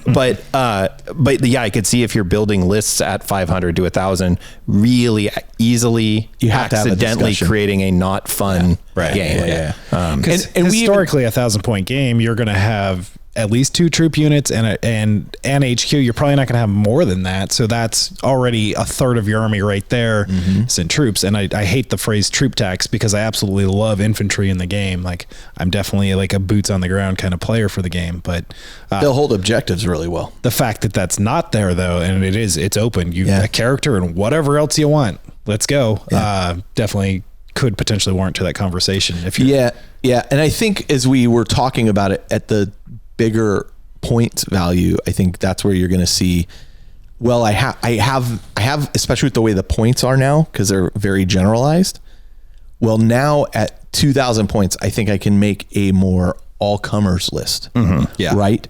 Like, you may focus on just one thing, but you're not going to have the answer for everything. And I'm hoping it distills down at that level to, I'm not strong in one area and focused on one area, but I can have an answer to multiple solutions. It may not be the perfect answer, but it's a generalized answer. Right. At 1,000 points, I think it's difficult to get to that point just because of the cost of the units and the way that you can't You can no longer say, well, I'll put in a point here or a point there.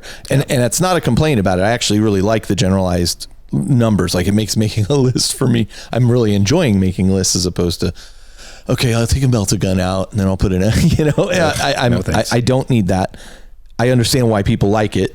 Especially as I get to, I have 10 points left and I can't spend just 10 points on something. I just let go. That's the thing that's getting, it's those 15 points. I can't do anything. Gotta let it go. Like, no, it does. You can't take that melt-a-bomb that you're going to forget you had. That's right. Exactly. That's right. Yeah, well put. But all that being said, I feel like as we get to a bigger point level and as we explore the game more and then say, hey, let's play a 2,000 point game, I'm going to have, I have a general, I can use more units and I have general answers to everything. Right. I feel like there's like been a traditional early arc for every edition when the new edition comes out, that there's this is a safe minimum small size. You can play a fun game here. You are minimizing, but the game works. All things work properly. That's a good way of putting it. And then the tournament number becomes where are no lists hamstrung at this points value is the number. Somewhere in between there is usually the number I like, because I'm like, you don't have an answer for everything, whatever your built-in list shortcoming is. You're playing Tau. You're not good at close combat. And at this point level, you can't build necessarily enough redundancy to totally deal with that shortcoming. I always like that, where it's like, no, the armies still don't have an answer for everything because they're designed not to, because they're thematically playing a particular way. Right. That's usually what I look for, but it takes a while to get there. Like, I remember when I learned the game. When I was into it initially around 4th, 5th edition, the point list was like, it was a weird point. It was like 1850 was what it had settled on. That's what Adepticon played at. And then way back in the day, Nick had started from Tasty Taste, had started advocating in our group, hey, let's play less points. Let's play 1,500 points. And when you lose a unit, you feel it when you lose that unit. And you have to make choices on how you build that list. That's why I like it. Yeah. And that became kind of a really fun way, I think, of playing after having so many toys for a while, then going, oh no, I have to really make I can't sacrifice a unit like I could at a higher point. Right. Yep. So, there's an amount of, I think that's traditionally what I found is whatever the tournament point level shakeout becomes of like, this feels right for tournament play. And I get it. Like, you don't want one army that's hamstrung because that's the point total. But then dropping that back by some percent just to seems make a little, and for casual play, it seems to work really well. It'll be interesting to see. Yeah, because I think the 2,000 point level is what they're looking at for the tournament stuff. So And I have a feeling that 1,500 to 1,750 is going to be kind of the sweet spot of that. What most of us are probably going to playing the game at. Let's revisit this in the future and be like, oh man, we didn't know what the hell we were talking about. That's the beauty of doing this stuff. It's all on record now. All right, your games. I got some games. I'm sorry to. No, hey, I'm here for it. And I actually was there for watching those games go down, so I was stoked. I'm going to do one way off topic real quick. Friday, at time of recording anyway, we kicked off our 3rd year in a row teacher role-playing game group, which I know has nothing to do with anything, but just the fact that we've had a role-playing group going for 3 years consecutively is like still awesome. That's really rad. It's fun. It's a great way. Every couple of weeks we get together and teachers blow off steam and laugh at silliness. All right. Is that a continuous campaign, or we've switched? So this year we're actually moving away from Dungeons and Dragons completely. We're trying out the Shadow Dark rules, which are super simplified 5e style rules. You've tried them. Love it. Carl will get in soon. And Matt's rocking the Dolmenwood campaign setting. He's always running some different game system. He likes to try new things, man. He's a dabbler. He is. Yeah. He is indeed. We'll talk more about that later because I got some thoughts for you. Okay. Love it. But back to what brought us all together here today. Marriage. Let me see. I got to play a game of Space Hulk. As I mentioned, we had went and hung out with Cliff, Matt and I did, right? Again, wrapping down last few days of summer, and suddenly we're like, get all the games we can. And is Cliff a teacher also? I don't know. Cliff's retired. Oh, Cliff is retired. Sorry. Sorry. I meant Craig. What does Craig do? Do you know? Not a teacher. All right, not a teacher. Okay, keep going. Didn't mean to side. I don't remember. Yeah. We got a game of Kemet, which is a great tabletop dudes on a map battle board game by Matt ago. But then we got to play a game of Space Hulk. Cliff had never played Space Hulk. Oh. He learned that the Marines lose. It was, I don't think we got to the second room. Like, it was brutal. It's so hard. It's so hard. You got nuked. Now, were you playing first edition Space Hulk? Yeah. Okay. Yeah. But we throw in some helping tweaks. It's not quite as far as the Basement of Death guys balance it out to. But man, it was it was bad. We're going to have them on an upcoming show. They don't know it yet, but Heck yeah. we're going to have them on an upcoming show and talk Space Hulk stuff. Yeah. Every time I play, I'm like, you were printing tiles. And I'm like, did you ever keep going with that? Yeah, I got you. So that was great though. Anytime you play Space Hulk, it's just fun as long as you know it's not balanced. You're there for the experience. Well, and I think the point is you're supposed to switch it. Right? I play Space Marines this time, and then we rotate it, and now you play Space Marines. And it's the one game where doing the like what, because you were kind of saying with Sky, you guys talked about like, well, what should I have done different? How could that have gone different? It's the one game where like, even when I'm playing Gene Stealers, I'm kind of rooting for the Marines. Like I'm going to eat them. I'm going to eat those Terminators so fast, but then I want to play it back to be like, okay, I did that. Don't do that. That sucked. That was a terrible idea. It's one of the games from how you failed. It's one of those games that almost causes me some anxiety when I'm the Marines. It is literally so tense. You're like, I love it. Yeah, it's great. Yeah. But I mean, it has my nerves on edge. That's how it should be. It's fun. Did you play with the egg timer too? Because you should. No, we did. No, we played with the timer. Oh, you guys. Yeah. And my sergeant got popped real quick. It was like, oh, well. And Matt was like, no, I'm not speeding up the timer on Cliff, who's never played. And I was like, I'll help him. Do it. Get him. Gotta learn. And then, as you guys mentioned last time, got to play Aeronautica and a small 500-point regular game with Josh, which was magical and wonderful. Aeronautica is fun. Like I was like, no, this is fun. It's a very particular flavor of game that, again, these like small specialist games not feeling like GW games. Yeah. Aeronautica doesn't feel like a GW game to me very much at all. Agreed. I was actually shocked at how much it felt like the old version once I started playing missions. Like, of course I liked it. They canceled it. Yeah. Well, maybe for the best for all of us. Yeah, probably. At this point. Well, you can still play with your planes in Legions Imperialis. Except the minor Eldar. Okay, you can't. But you can new play. planes. Well, we can play it.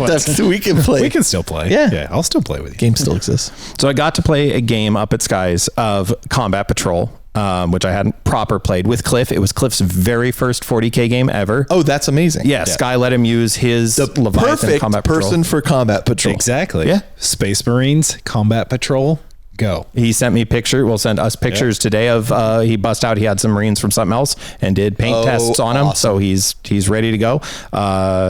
Celestial Lions and Praetors of Orpheus was the two color schemes. Celestial Lions gold with dark blue shoulder trim. Yes. I've always liked them. Great scheme. Praetors of Orpheus is like a cold white with light blue trim. Blue, yeah.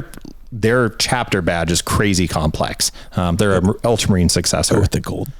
Yeah, that's what I told him. I was like, do the gold. I just think it looks hot. Blue, navy, and gold looks great. Always. I agree. It's always. Good combo. Looks like but you got somebody online. That's what you told him. Yours that way. What's that?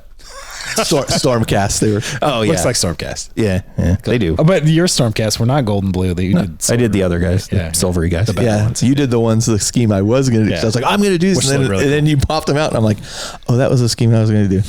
And I just lost complete interest in Stormcast and sold them all off. It's all right. That's how that goes. You got cool chaos guys.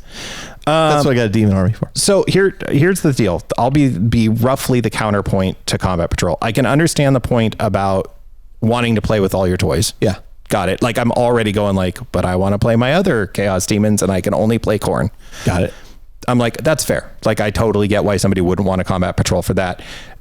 My phrase is this: Combat Patrol allows you to grip it and rip it with 40K. Yep. Like it's the only way that's going to happen. Yep. I completely agree with you. And if you want to just get a game on the table right now and play, and it does cut back on the rules overhead, and the core rules are the same with one tiny tweak. I mean, the only change, the core rules are the same.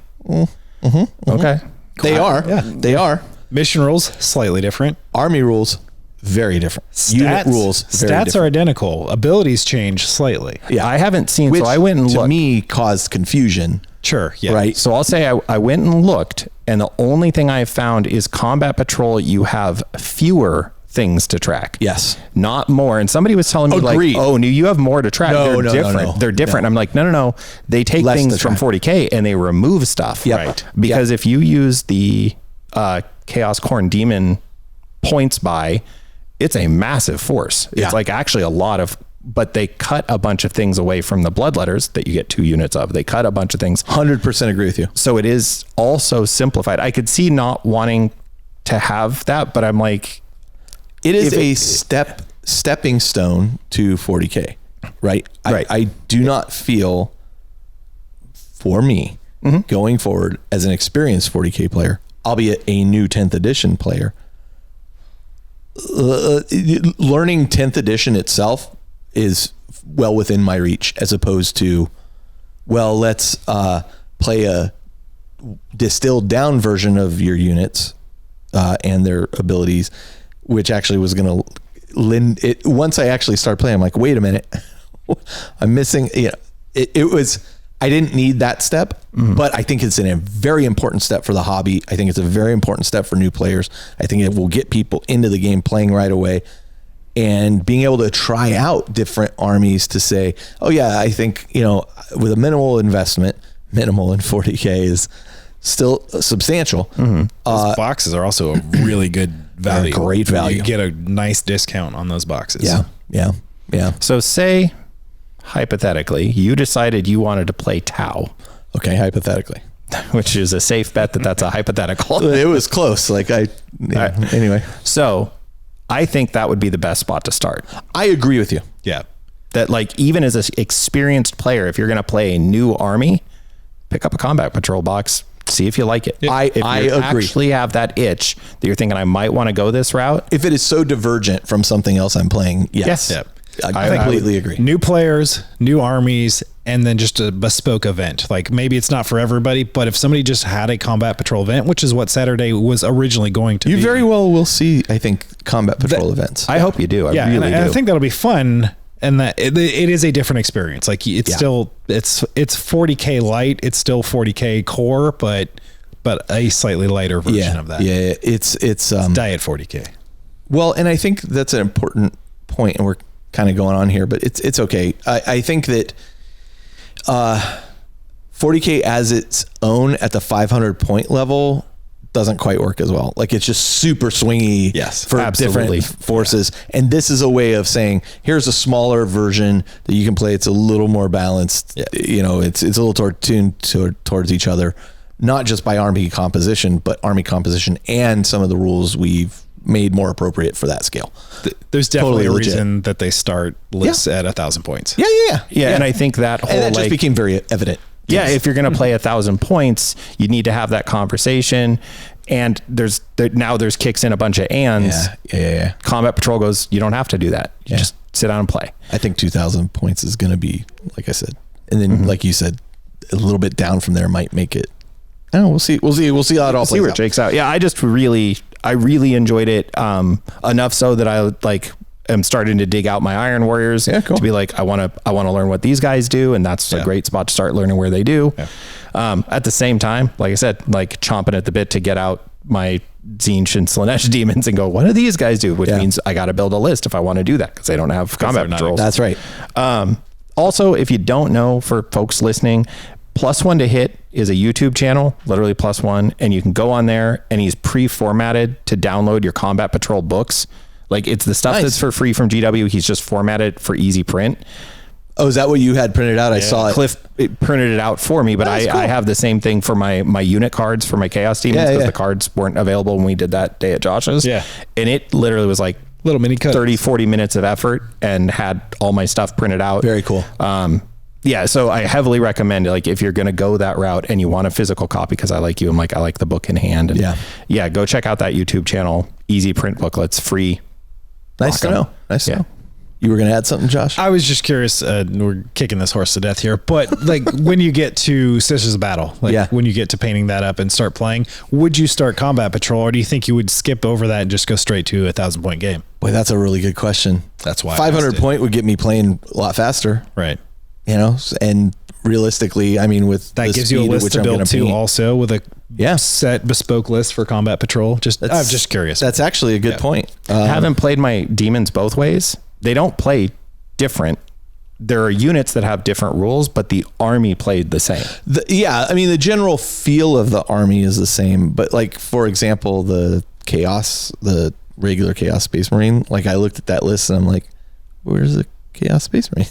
The Thousand Suns one's a perfect example. It's like a bunch of Zangors and then like some Terminators. And I'm like, where's the Rubric Marines? They all turned to dust, buddy. Thousand Suns, there's Rubric Marines, So I don't know. I mean, again, that's neither here nor there. That's all flavor and whatnot. But that's actually an interesting point. And it may, if I felt like those units were going to lead me to 1,000-point list, then I'd probably go Combat Patrol first, just so I could get them on and start playing and experience them. Yeah, right. That's one of the reasons I loved playing Craig, because I'd actually have not played against Sisters in a long time, and it was fun to see, okay, this is what this does. They're a cool army. I like how their mechanics work. They're fun to play against. So beautiful too, just so beautiful. So yeah, I look at that and I'm like, can I do something that good looking? Yes, you can. I was asking him for how he did the hair and how he did this. So yeah, we'll see.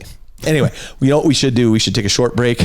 We'll come back and then we'll kick off the actual meat of the show, which is Jody seems to think is going to be 15 minutes, but we'll be right back. Might have to at this rate.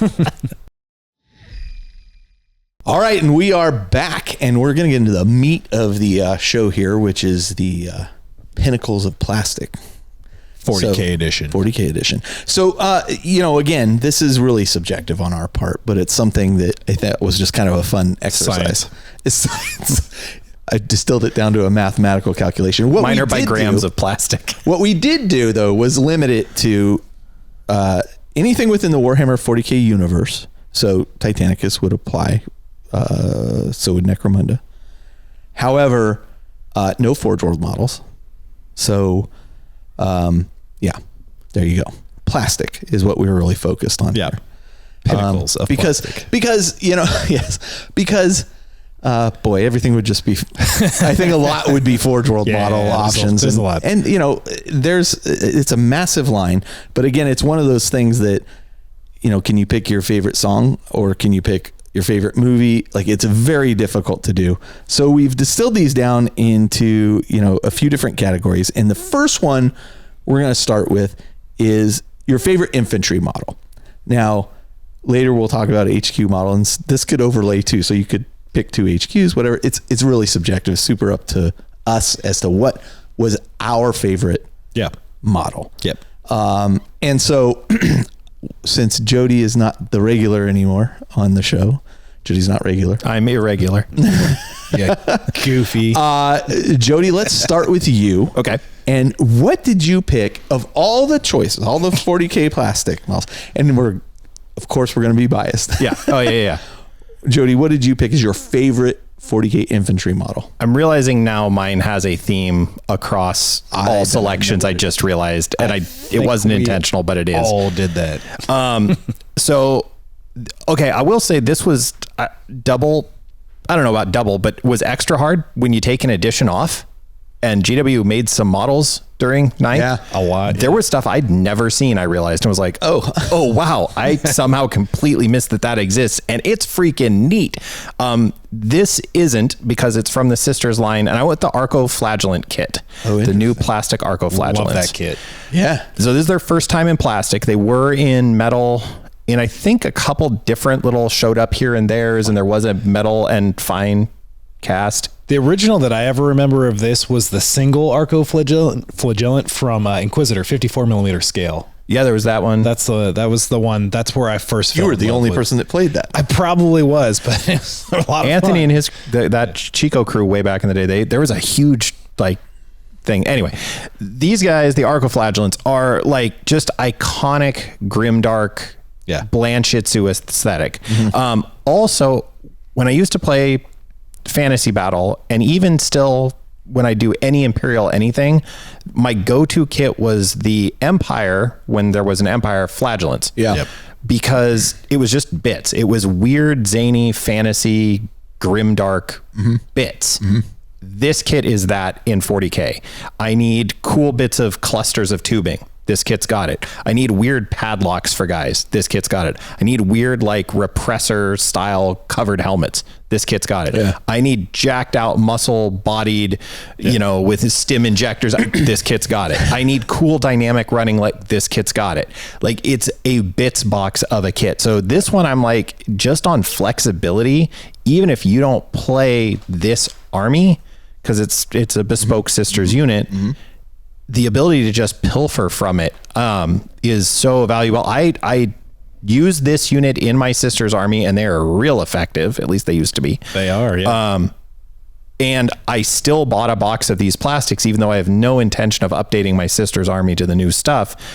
I still have a box of these just because of Iron Warriors, and those kind of bits are perfect for chaos. If I need that weird Archaeotech, Necromunda too, or any chaos conversions. It is. Yeah. So this they won out over a myriad of choices, and also I probably would have picked the same one you picked, Carl.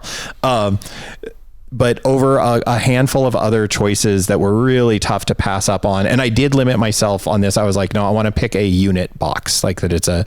I did do that for infantry on this one. Probably should have thought about that when I did it, but that would have been a good limiter Category. Yeah. And I, just because those, like, you and I share that of like, when I play, I want to see, there's a charm to just giant demons flying around and fighting knights. That's cool too. Yeah. But when I think of 40K, I think of boots on the ground. And I've always felt that way. Like I want to see some squads of guys doing stuff. So I tried to limit to like, okay, squads of guys. And it was interesting. I didn't think of these at first and was scrolling through and went, oh yeah. Oh man, that kit's good. Oh, I actually have that kit. It's, I think, the only new Sisters thing I bought because I was like, nope, I'm just buying a box of bits. Yeah, it's awesome. So Archoflagellants are in the Sisters Combat Patrol. So this is the one thing, the reason Craig couldn't feel the Combat Patrol when we were doing a Combat Patrol game is because he didn't have this. Because from a lore standpoint, he thinks of Sisters, or appreciates the angle of Sisters that's more of martyrdom versus conscripted penance, right? Which I was like, man, it doesn't get more grimdark than that. This is indentured martyrdom. Yeah, which is that's as peak grimdark as it gets. But he really liked the choice of martyrdom. So thematically, he has chosen not to go with these, but they are an amazing kit. So. Yeah. That was mine. Is just that Blanchitsu, that vibe. It's a brand new kit that still captures that like deep old school. Last time I was on, we talked about the Realm of Chaos books. Yeah. And these, man, if you, other than looking really way too good, but if you stuck a picture of these in the OG Rogue Trader book, it would look totally appropriate. Yeah. And that to me was just so cool. The little collars they have, the padlocks, have like different numbers and things on them. So, and those are separate bits, which is not quite the cigar to attach, but but there is like, those alone are worth having for just weird bits on things. Anyway, so I picked a bits box on my first selection, but it's a good looking. It's a great box. Yeah. That Repentia squad too did some work for Craig. Like he tore up vehicles with that. Eviscerators do some work. Yeah. Not too shabby. They got a like maybe. It's interesting. You talk about that, and earlier I was joking about buying Adeptus Custodes because I got caught up in the Talons of the Emperor coverage we did.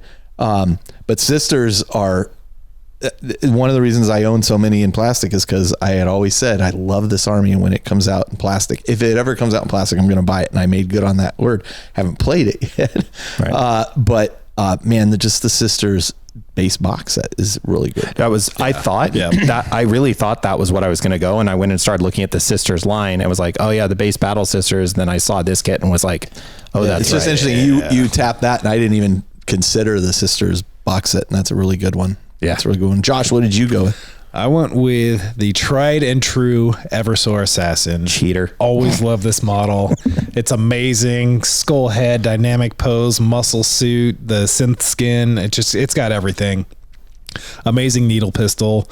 The current version, which is the plastic version, is the third version of this model, to my knowledge. Because I guess the Rogue Trader Assassin was more Eversor than anything else, but still very just ninja generic assassin.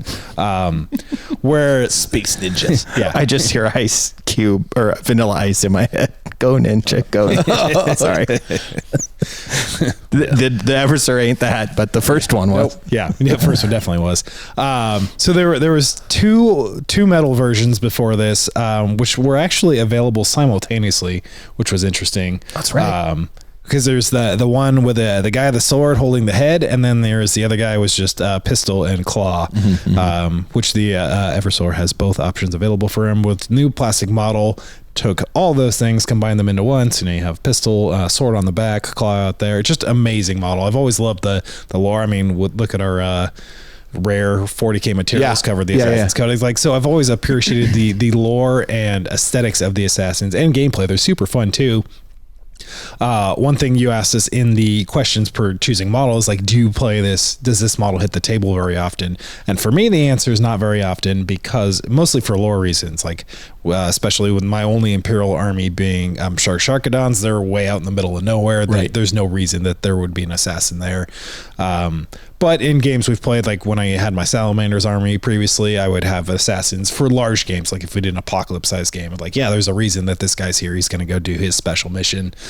So that's fitting. I love the lore, love the models. Hard to go wrong. So Nice. How about you, Carl? For me, man, that Sisters box set. Now I'm rethinking my choice, but I did choose the brand new Chaos Space Marine basic set, the basic Chaos Space Marine box set. It is such a massive improvement over the previous iteration, and I didn't really give that its proper respect until assembling Shell's Chaos Space Marine Night Lords from that kit. There are so many kind of different looks you can give each of those guys because there's so many options and bits on the sprue. But beyond that, we were talking earlier about iterations of Space Marines and how they looked from set to set. This set biggins them a little bit. Yep. Like it makes them a bit bigger. But after assembling Shells, I had several squads of fully painted Black Legion Chaos Space Marines from the old set that I thought, I'd added bits from some Warhammer Fantasy stuff, and I thought they had looked pretty good at the time. And there's just no comparison. There is no comparison to how good these new ones look and how versatile they are. Yeah. The crisp detail, new molds. Oh yeah. And larger all scale. that filigree, Baroque filigree and trim and those spike, the degree of ease of paint alone. Yes, and that's the other thing. Like I hear a lot of people complain, and Colin in particular about Thousand Suns would complain about doing all the gold on them. Like these have a lot of gold on them. It's not difficult to paint though. It's so crisp. It's so easy. You're not running into the problem you were talking about where your paint is delineating what that ends. No, it's there for you. Everything is modeled on it. Yeah. They are such a large leap ahead, and you have the opportunity within that kit. The Night Lords typically historically have the big bat wings on their heads, but like I think, to be fair, I think that's a little bit of a dated look for them, and we went with more like these swept horns. But we could choose like, this head looks more Night Lordy than this head. Let's use these heads, and we were able to build a thematic looking unit from that set. Meanwhile, like my Black Legion looks a little bit different. I went with a little different aesthetic choice just from the same kit. Yeah. There's so many bits in that kit. It is such a great model kit. I was torn, honestly, as I looked at this, between this and then the basic like Primaris Intercessor kit, because the new Marines too are tons of options, so good looking too. Yeah, but in terms of flexibility, you can do whatever you want with Marines. But I feel like they're just good versions of Marines. Whereas these guys, I feel like they've really got a lot of character to them, and it's not until I'd assembled a bunch of them before, but not until I then just grabbed a bunch of bits I had and stuff and started piecing together Shell's Night Lords was I like, dang, these guys look really good, and their poses are great, and you can shift things around a little bit. Shell moved one guy's arm in a way that I was like, I wouldn't have thought to put his arm like that, but that looks awesome. This is a fantastic kit. And super flexible. I took all my old Black Legion models, popped them off all the bases, dumped them in a bag. I don't even know what I'm going to do with them. They're to me, it's like, these are garbage. Oh yeah. These are garbage. All the new ones are the only thing that matters.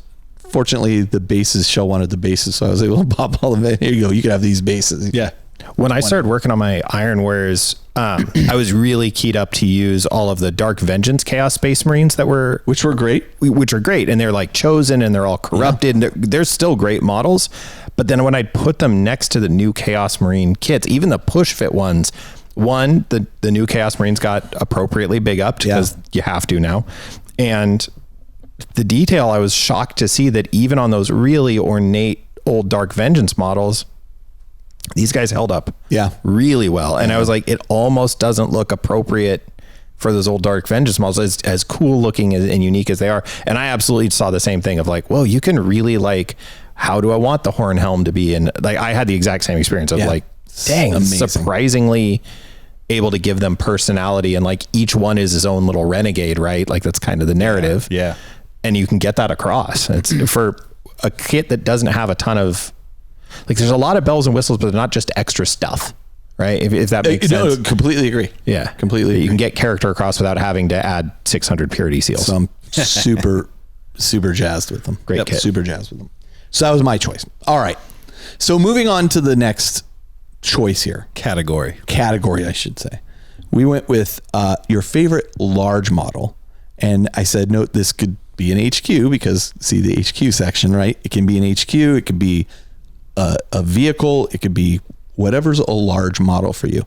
By the way, I just want to throw out there for Chaos, the other thing they did that was really nice is the Land Raider in the not the model, but the actual rules for the Land Raider in Chaos now.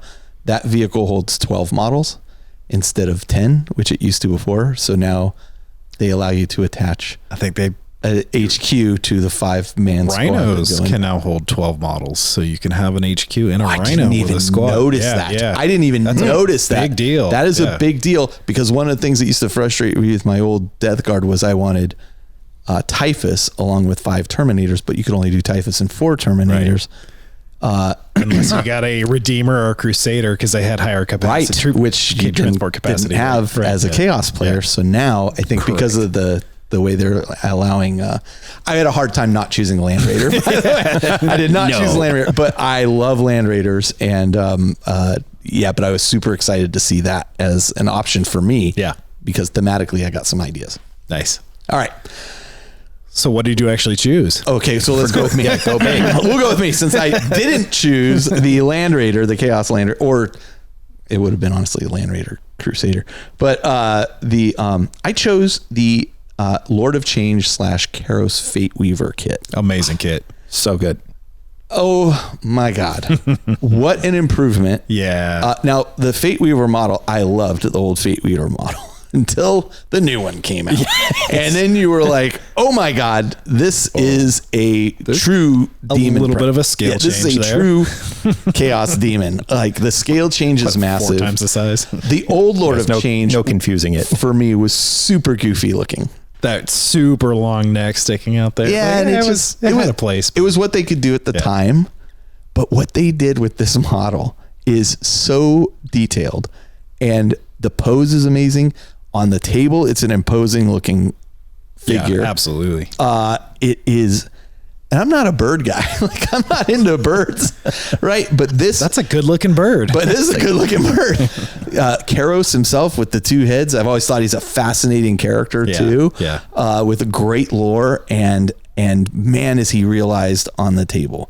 The weapons that they have and the options, are somewhat limited. You have the sword or the staff or rod, but I think they all look fantastic. There's nothing I don't like about this model. No. There's nothing I don't like about this model. And the funny thing about it was, and this has happened multiple times, at the time, before this model came out, Games Workshop had a Demon Prince, and then they had some models for this and whatnot. And a lot of third-party options were potentially available. Creature Caster had these great models. And I remember Justin had done a Creature Caster order and their version of the Lord of Change, I don't remember what it's called. Justin was like, you can have it because you're into Tzeentch and I don't need it. And I was so excited. I'm like, oh, this is a great model. Look at this. And then boom, GW drops the real GW drops the Lord of Change. And I'm like, oh, so that Creature Cast, when I offered it back to Justin, it's still sitting in a box up there. And I'm like, I'm not using this piece of junk. I'm going to take the head out It's of a it. gorgeous model. Don't get me wrong. It's a great model, but it's like that. The Lord of Change for me was, it may have even been one of the like large impetuses for me to do like a Tzeentch army. It was just like, it's one of those models that I saw and instantly fell in love with and was like, how do I build that and then build a army around that model? Yeah. Oh, it's such a centerpiece with those sweeping wings. It's so good. Now, especially because this is the third version of the model, third version of Lord of Change, right? Because the original one was tiny. Yeah. Right. Modular, tiny. Yeah. Yeah.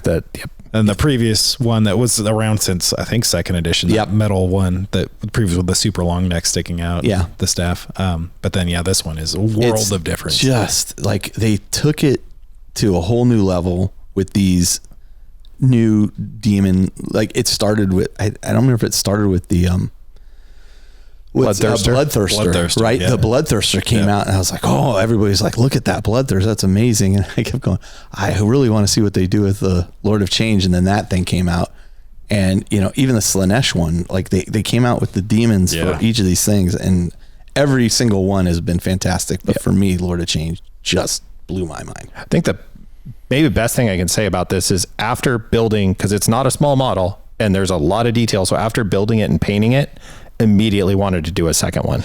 Yeah. And for usually you do those kind of big involved kits and you're like, all right, that was a chore. Yeah. That was a Thunderhawk. There we go. But this was like, no, man, like I really want to do another one with the other loadout and then like use some of the bits. And then I've pilfered that box. I have very few of my one I've done bits left because of models I'll talk about later. But like, God, it's a great kit and it doesn't look heavy for such a huge model. It looks light. Like it can fly. Yeah, it looks like it could fly. Yeah. Yeah. It's killer.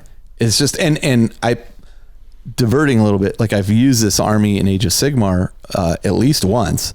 I played against a listener and a guy who came over here and played, and turned out he's like best friends with my cousin. And so it was like, oh, hey, like we knew all the same people. So it was cool. We played, and he was playing the goblins that use the moon thing. Night goblins. Yeah. And I'm telling you, in Age of Sigmar, I don't even know if it's the current edition. It was like, well, I'm going to cast this. And I'm like, according to this, I just say, no, you don't. And I would just dispel everything he tried to do. It was amazing. But there was also a list where you could have multiple Lords of Change. And I was like, oh yeah, I need to get a couple more of these guys. Like I would not be opposed to fielding that crazy list. That's right. I forgot about that. Yeah. And I did run him at Nova Open when I went to Nova Open in the 40K against the Custodes, and it was a great time. It's a good model. It's got decent rules in 10th too. Yeah. So nice. All right. So that's me, like Lord of Change, hands down. Solid choice. This was not a hard choice for me, this one. Yeah. Yeah. I did have a hard time because there are so many amazing models, but the one definitely stood out to me, and this was the brand new, or not brand new, but newest Avatar of Cain. The Avatar of Cain, just amazing model. This is the fourth rendition of this model. If you include the Forge World version, there was the Rogue the Forge World version, which was teeny tiny. Then there was the second edition version, which was comparatively teeny tiny with this very large top knot. Then the Forge World version was similar to this scale, and I think really more of what this model was inspired by. I agree. The new plastic version very much takes a lot of its design cues from that Forge World version, but having multiple head options, you got helmeted, unhelmeted, a couple options there. You can do spear, you can do axe, you can do sword for Wailing Doom. Just scale, detail, etc. This is I think 130 millimeter model, so it is a proper good size model. It stands up nice and tall, unlike the previous edition of the Avatar would probably be about the size of a Primaris Marine now. I never saw the X on this model. Oh, yeah. That is cool. And do you see the unheaded option? Yes. Unhelmeted, which Unhelmeted, is more like I don't know. For me, it truly, it's a gorgeous model, super dynamic. Love the pose, love the sculpt, love the detail of it. But it also really brings the lore to life. Like, it is that molten god of war with elf demon all in one. And that's it. I love that model. Yeah. We have for the Sheldar, we have the Forge World one with the spear, which I just love that model. Yep, it's primo, but this is absolutely, like, you can tell it's inspired by that Forge World one. Yeah, Forge 100%. World stepped it up, and then they were like, oh yeah, here, watch this in plastic. Here's all the options you get, because the Forge World one was you get the guy with the sword or you get the spear one, and you had to buy the whole unit. This is a great model. You've got the options in there. Not a bad choice at all. There's some real subtle aesthetic stuff about that has like a old school Myrmidian, like nautical, like it's very subtle, but it has that like Greek sail vibe to it a little bit, which is so smart for the Eldar because of their whole Eldari ship life craft world nonsense. They like that's their deal. But like, I thought that boats jumped out. I don't know why, like that was the one thing I was like, because if you're going to put out something new like this, it's got to have its own. And I was like, that's such a smart new take on the Avatar to give it that very subtle kind of Greekish, nautical vibe to it. The flames coming off of it are really cool too. The Greeks invented everything, just like the Eldar. There you go. This, I am somewhat ashamed to say, was one of the like missed in edition, missed some models. Oh wow! Oh, yeah. I had no idea, and then was like scroll through. I saw Josh put this, and I was like, "Oh, what's that? Whoa, that's awesome!" I was talking about a little tiny second edition Metal Man. Yeah, which was a great model too. But this just such a beautiful evolution of that model. The tiny one was terrible. Yeah. It wasn't bad for the time.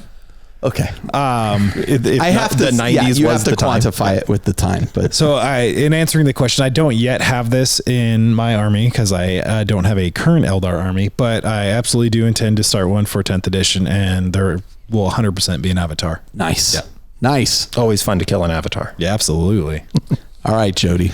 So large you guys went small though. I really took the large to heart. Yeah. Like y'all, I don't know. I felt like I completed the assignment. I almost went with a knight.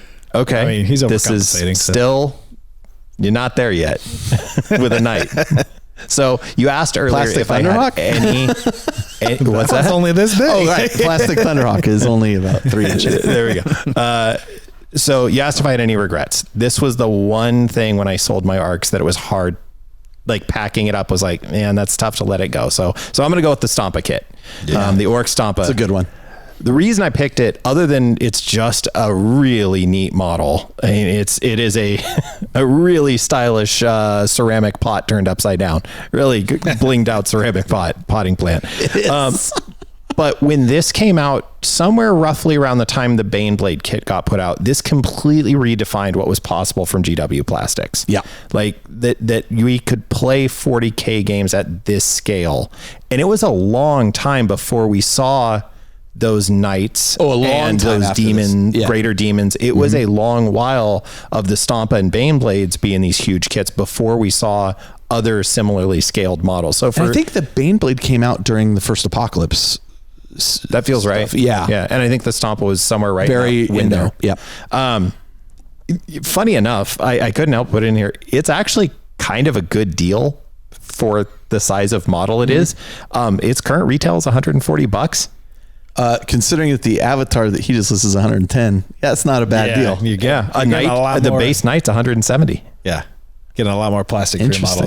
It's hollow, which is a big part of it. Yeah. Like it is. I will tell anybody who's like, I want a Stampa. That in hearing that, this is not. This is for a plastic kit is a pretty tough model to build. There's a lot going on there. The detail on it is. So would you say plastic glue? Yeah. Yeah. I was talking to, when I sold the army, the person was asking how I painted it. And Adon was asking me too, because of terrain.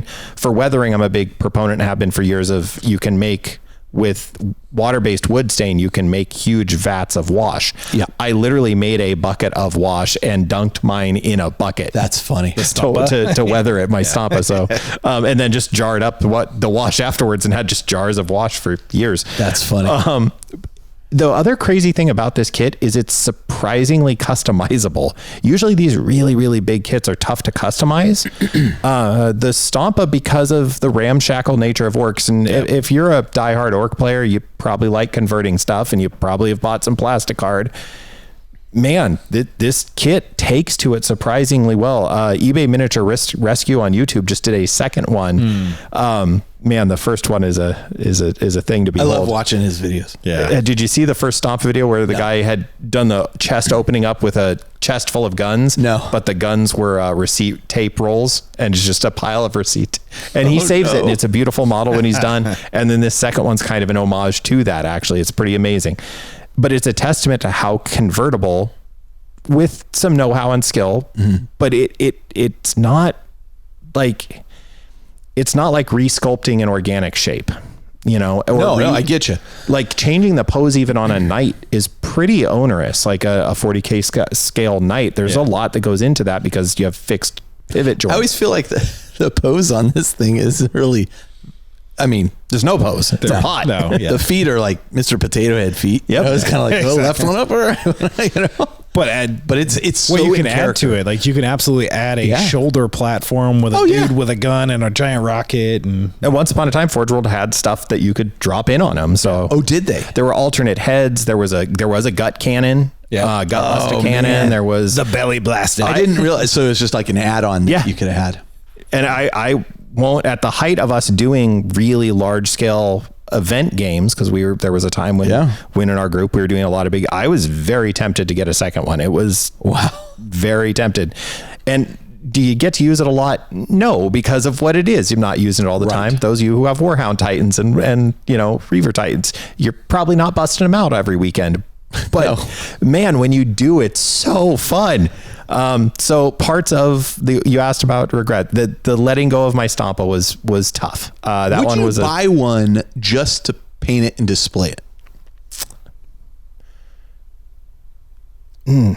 No, but because I don't want to paint orcs anymore. Fair enough. Like that's why I let go of my orc army. As I was going through and I was looking at all these projects, I had like 70-80% done that I was like, these are cool projects that I just, after painting that many orcs, I'm like, I'm good. Yeah, no I more, can understand. No more green and yellow. That. I mean, painting a ton of Tyranids is one thing. Like my first army that I fully painted was Tyranids, and it almost broke me. I remember opening the box and looking at the sprues going, oh my God, what did I do? And I remember my friend Ryan one time, he was doing Tyranids, orcs, and Eldar. And he's like, well, what do you think's easier to paint? I go, Tyranids. Again, hands down, do Tyranids, Ryan. Don't, you know, it's so much easier. He goes, oh, I think orcs are easier. I go, you're wrong. And so much more detail. He called me a couple months later, and then he's like, oh, you're right. There's just way more detail on it. There is. I don't know what it is. I always really enjoyed painting orcs. I mean, I hit my threshold, but that was quite a threshold. You had to enjoy painting orcs. Yeah, I really did. Like even boys, like every time I'd go back and do a new squad of 10 boys or something, it was still fun. And this thing was genuinely fun to paint.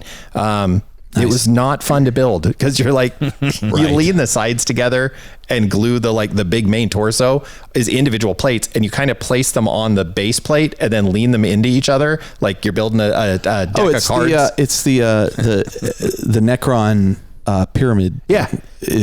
Aaron has complained many times about how that thing is. The monolith or the monolith. The tesseract. The monolith. Or, Yeah, so it's like that, but now they're not squared up shapes. They're weird, abstracty, and they have to fit snug. Otherwise, you have gaps inside. To see inside, you'd have gaps. But with all that, that's your it's if one part historic, like just what that kit did. Second was loved mine, loved playing it, loved painting it, loved building it, and then finally, it's you want large, I'll give you large. This is a large model. That's true. It's not a Forge World large. It's got the Bane presence. blade. Yeah. I mean, how often you get to set a potted plant on the game? Fair enough. Fair enough. That was it was just a joy of a model. So something I've neglected to mention at the beginning of the segment that I meant to mention was we learned last time after doing the historical, the old lore items of 40K. We will start a thread on the Facebook group for if you're interested in sharing what your favorite model is, because we're very interested in knowing what you think your favorite Yeah, model is in absolutely. comparison to us, and you can tell us where we're wrong. But we will start a thread there when this episode has released, and please just post in that thread rather than starting a bunch of other threads, because that was the problem we had last time. Yeah. And we recognize, this may be one of those episodes where people Can't start wait. sharing, and I desperately am looking forward to what people think. So, because there's been some great releases, and yeah. All right, so we're going to take a short break. We're going to come back with our other two categories, and yeah, we'll be right back. All right, and we're back, and we are still talking about the pinnacle of plastic. Yes, we are. 40K models, and what our favorite choices are. And, you know, it was a while since I wrote the notes, so I'd forgotten what I picked next. Yeah. Perfect. Little foreshadowing. Little foreshadowing earlier. You know, I'll just start with me, Yeah. since spoiler alert. Favorite vehicle model. Yeah. Favorite vehicle model. And there are a lot of vehicles, from flyers to tanks to walkers to all kinds of stuff. All the options. All the options. Mine was the Land Raider Crusader Redeemer. I forgot I had picked it. You still like it. See, I still like it. Okay. So the Land Raider holds a really interesting place in my history with Warhammer 40,000. Total up. One of the first things that I did not like about Space Marine armies was the Land Raider and the Rhinos. I was like, look at these World War I looking, tanks. How come they're not cool looking? And at some point, and this has happened to me with 40K models in the past too, except for the corn lawnmower. Well, maybe that's changed now that I've seen that paint job. But where I initially have kind of a negative reaction to a model, and then over time I'm like, oh, well, actually, this is kind of really, really cool, especially once I hold one in hand. For some reason, the Land Raider Crusader at one point just landed for me. Its ability to have all the guns on it, and do the guns go in the front door or the back door? Because you used to measure from the guns. How are you supposed to play? Oh, is it cheating if you put them in You the used to front? unload your guys from the specific doors too, so it did make a difference. Right, how but you it also doesn't make sense to put them behind. The guys get out in Gun front of into the guns. So the Land Raider Crusader was just, for me, it became kind of like the vehicle I talked about this earlier with the Lord of Change. I would say, well, I'm going to make this Marine army. Well, I'm starting with a Land Raider. What do I build around? What am I going to put in it, and what do I build around There's it? your base. Right. And like, that was how I started my Chaos list. That was how I started those. And then it was the Land Raider Redeemer with the heavy flamers on it that Jeff, for those of you who have not listened to the show in its first couple years, Jeff was the original co-host of the show who played Salamanders. And every Salamander player had Vulcan in their list because it twin linked all of your flamers for everything. So you're re-rolling wounds, they're auto hitting. And Jeff would cruise around with this Land Raider Redeemer, as well as a Rhino full of guys with flamers that would just jump out. Because twin link flamers auto hit and rerolled wounds. And rerolled wounds. And he'd get out and lay pie plate after, teardrop plate after teardrop plate on I also played Salamanders. Oh boy, they were brutal. Land Raider Redeemer, staple for sure. But also, I thought the Land Raider Redeemer just looked cool. Like visually, I could picture it in my head just driving, like shooting, flame out, and just nothing to me. I have to say, nothing to me speaks more 40K than a Land Raider Crusader or Redeemer. Yep. It is Giant just tank with fire. It's just like, I mean, there's skulls and there's this, and then there's the Land Raider. It is, and I'm super happy it sounds like it's back in the edition.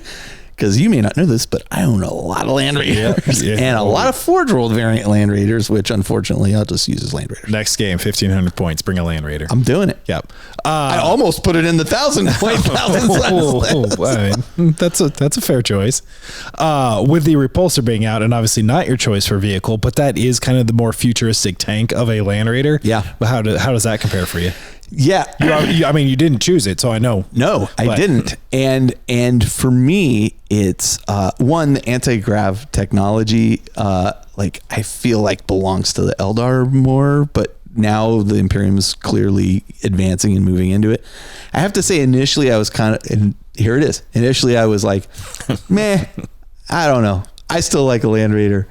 Now that I've got one and I've seen it in person, I'm like, okay, this is kind of cool. You know, this is pretty cool. But for me, nothing holds the more like true 40K thing as the Land Raider.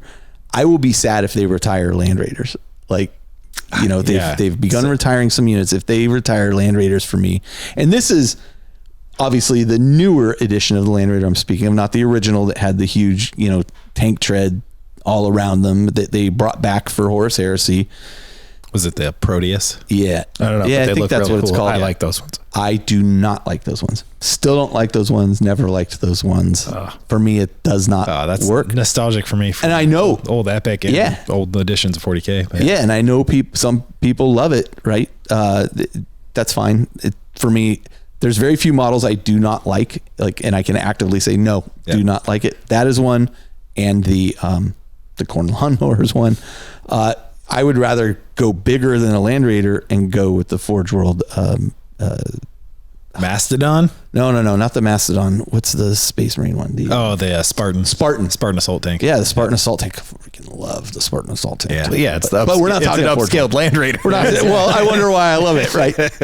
So maybe and let me add to that, because we were just talking about Land Raider rules.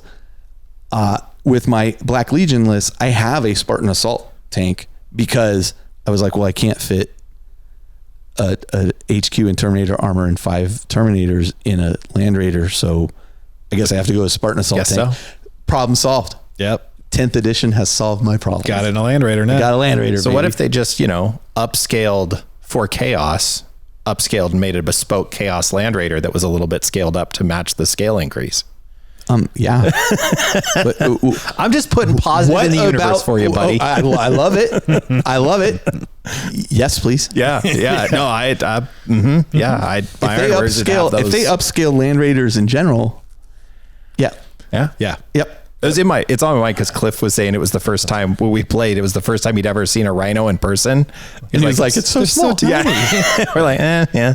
Listen. Transports have never been true to scale. No. Like, for the amount of bodies that fit inside, like the rhino could not fit 12 Primaris Marines inside of it. Like, no way. No. That's a clown car.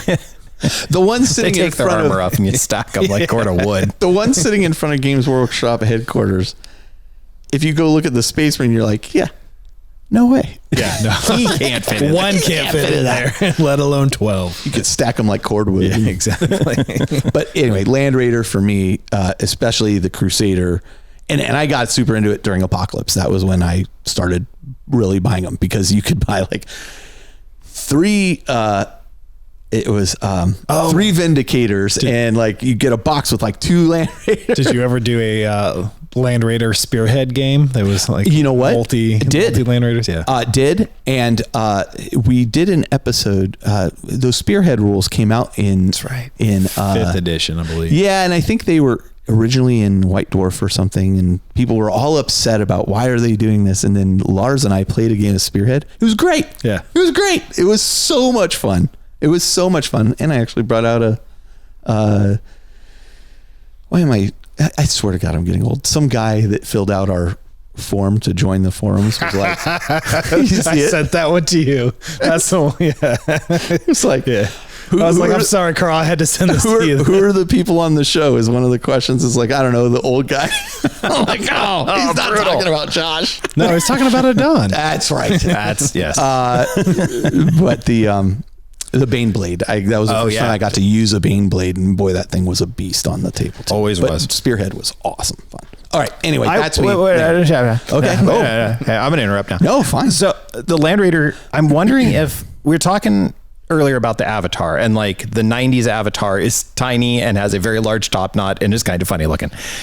But for me, this current Land Raider kit, I'm curious genuinely for listeners, wherever you are, I think there's probably a lot of people for whom this kit is 40K. I would be surprised if that is a uniquely you take. It doesn't do that for me, but I mean, I played Orcs with the top knot wheel. Yeah. You know, that's the Land Raider that it's not the Land Raider I grew up with, right? Like this is still the new Land Raider to me, which is absurd because it's an old 30-year-old model. But But I wonder for how many folks that's true. I think it might be one of those touchstone kind of models that like that silhouette and everything about it. Like it's pretty iconic. Gameplay wise, I say it's up there. Like lore wise, it doesn't evoke the 40K universe to me per se. You don't think so?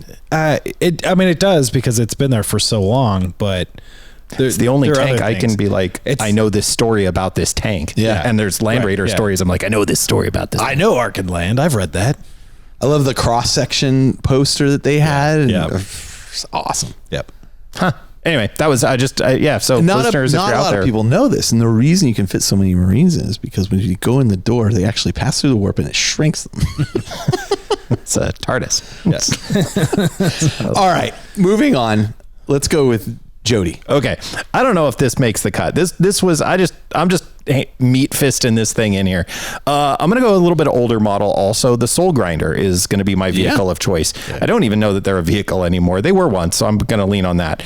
It's a demon engine. It's a vehicle. This is the one and only that's existed. I'll take it. Yeah. It's the only one. It's shares parts with the Defiler kit. And legs, does a much better job than the Defiler kit, which is completely agree. Due for an update, and then maybe we'll also get. I'm here for an updated Soul Grinder for days. And for me, it's the cover of the 4th edition Chaos Demon Codex. In the background, this is an Adrian Smith piece of work, and in the background, you have a Soul Grinder back there, and that's when this thing kind of came into being. That's right. And it was kind of, I don't know if it's the first, because I mean, there were dreadnoughts, and the OG Chaos Dreadnought was definitely a demon engine, like no doubt about it. But this super claw, what's that? The one with that huge claw that was like it had twice as long as the box. Oh itself. yeah. I'm going back before that. The like Cobra. Oh one. Yeah. The metal peanut. Anyway, yep. This was like a really proper demon engine where you're just like, there is a demon attached to an engine.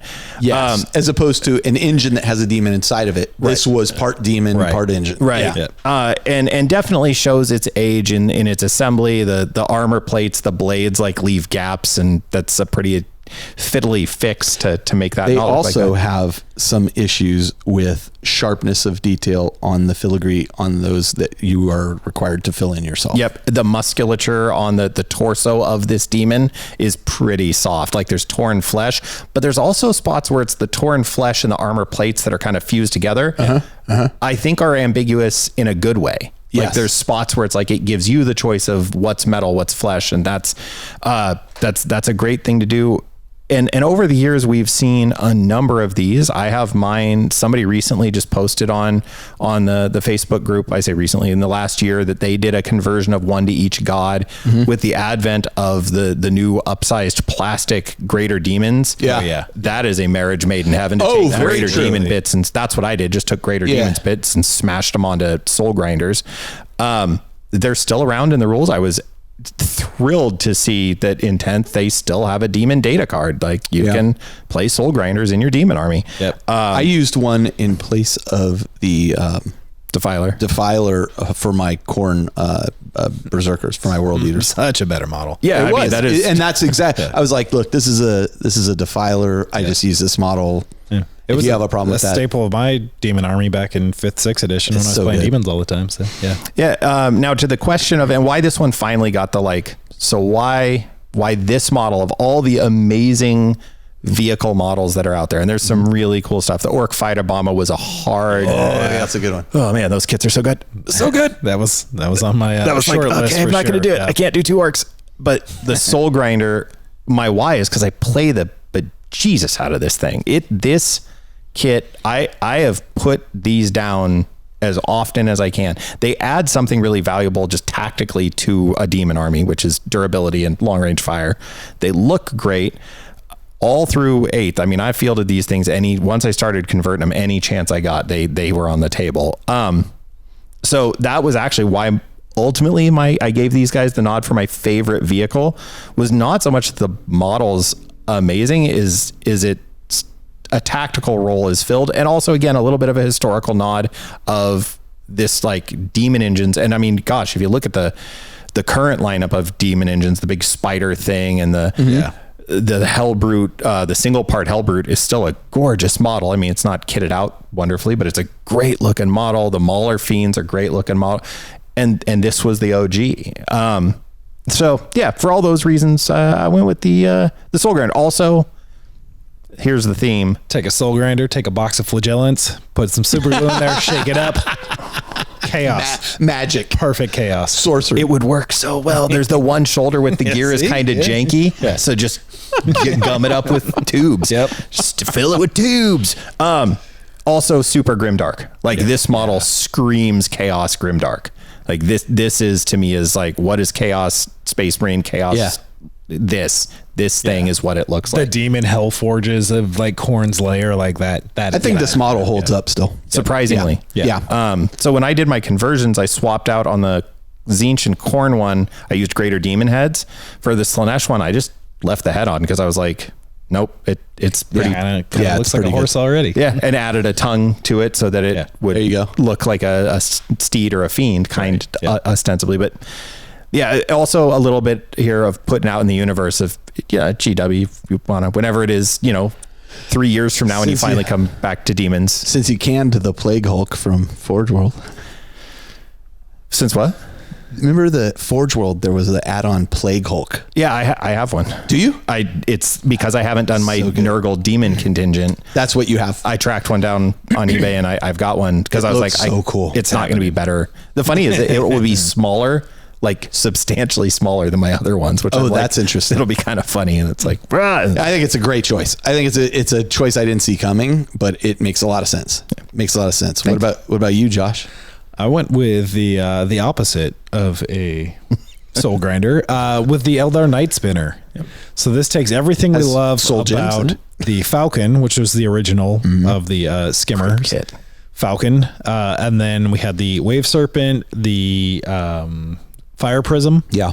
and then the new Fire Prism. But this, for me, really just cleans that same sleek look up really well.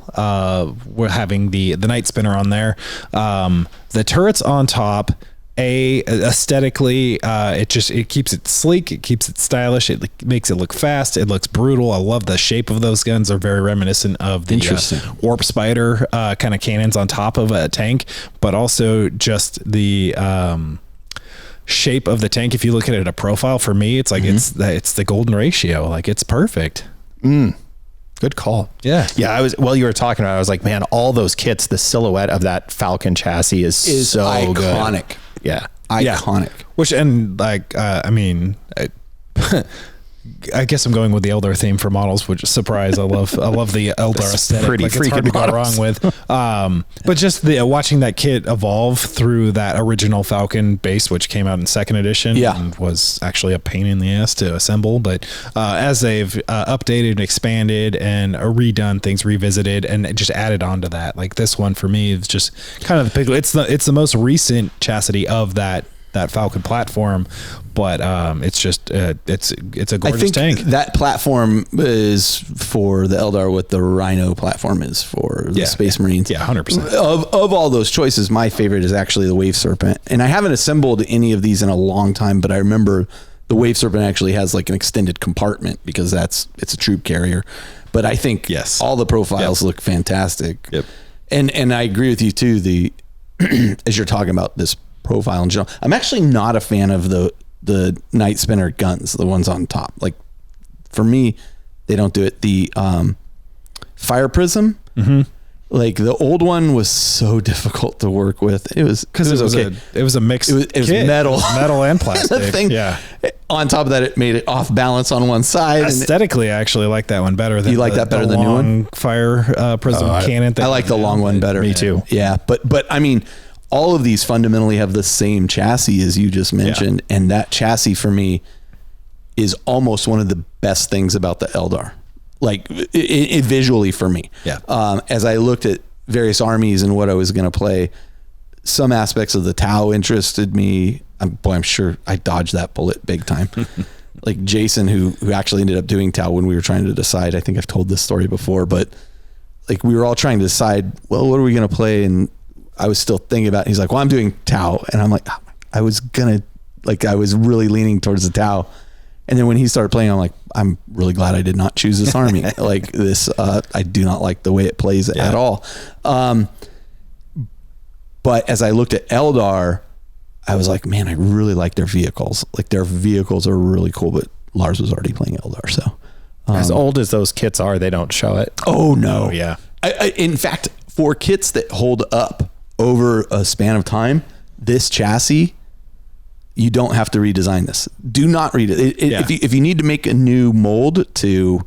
They updated the kit because the original Falcon did not go together well anymore.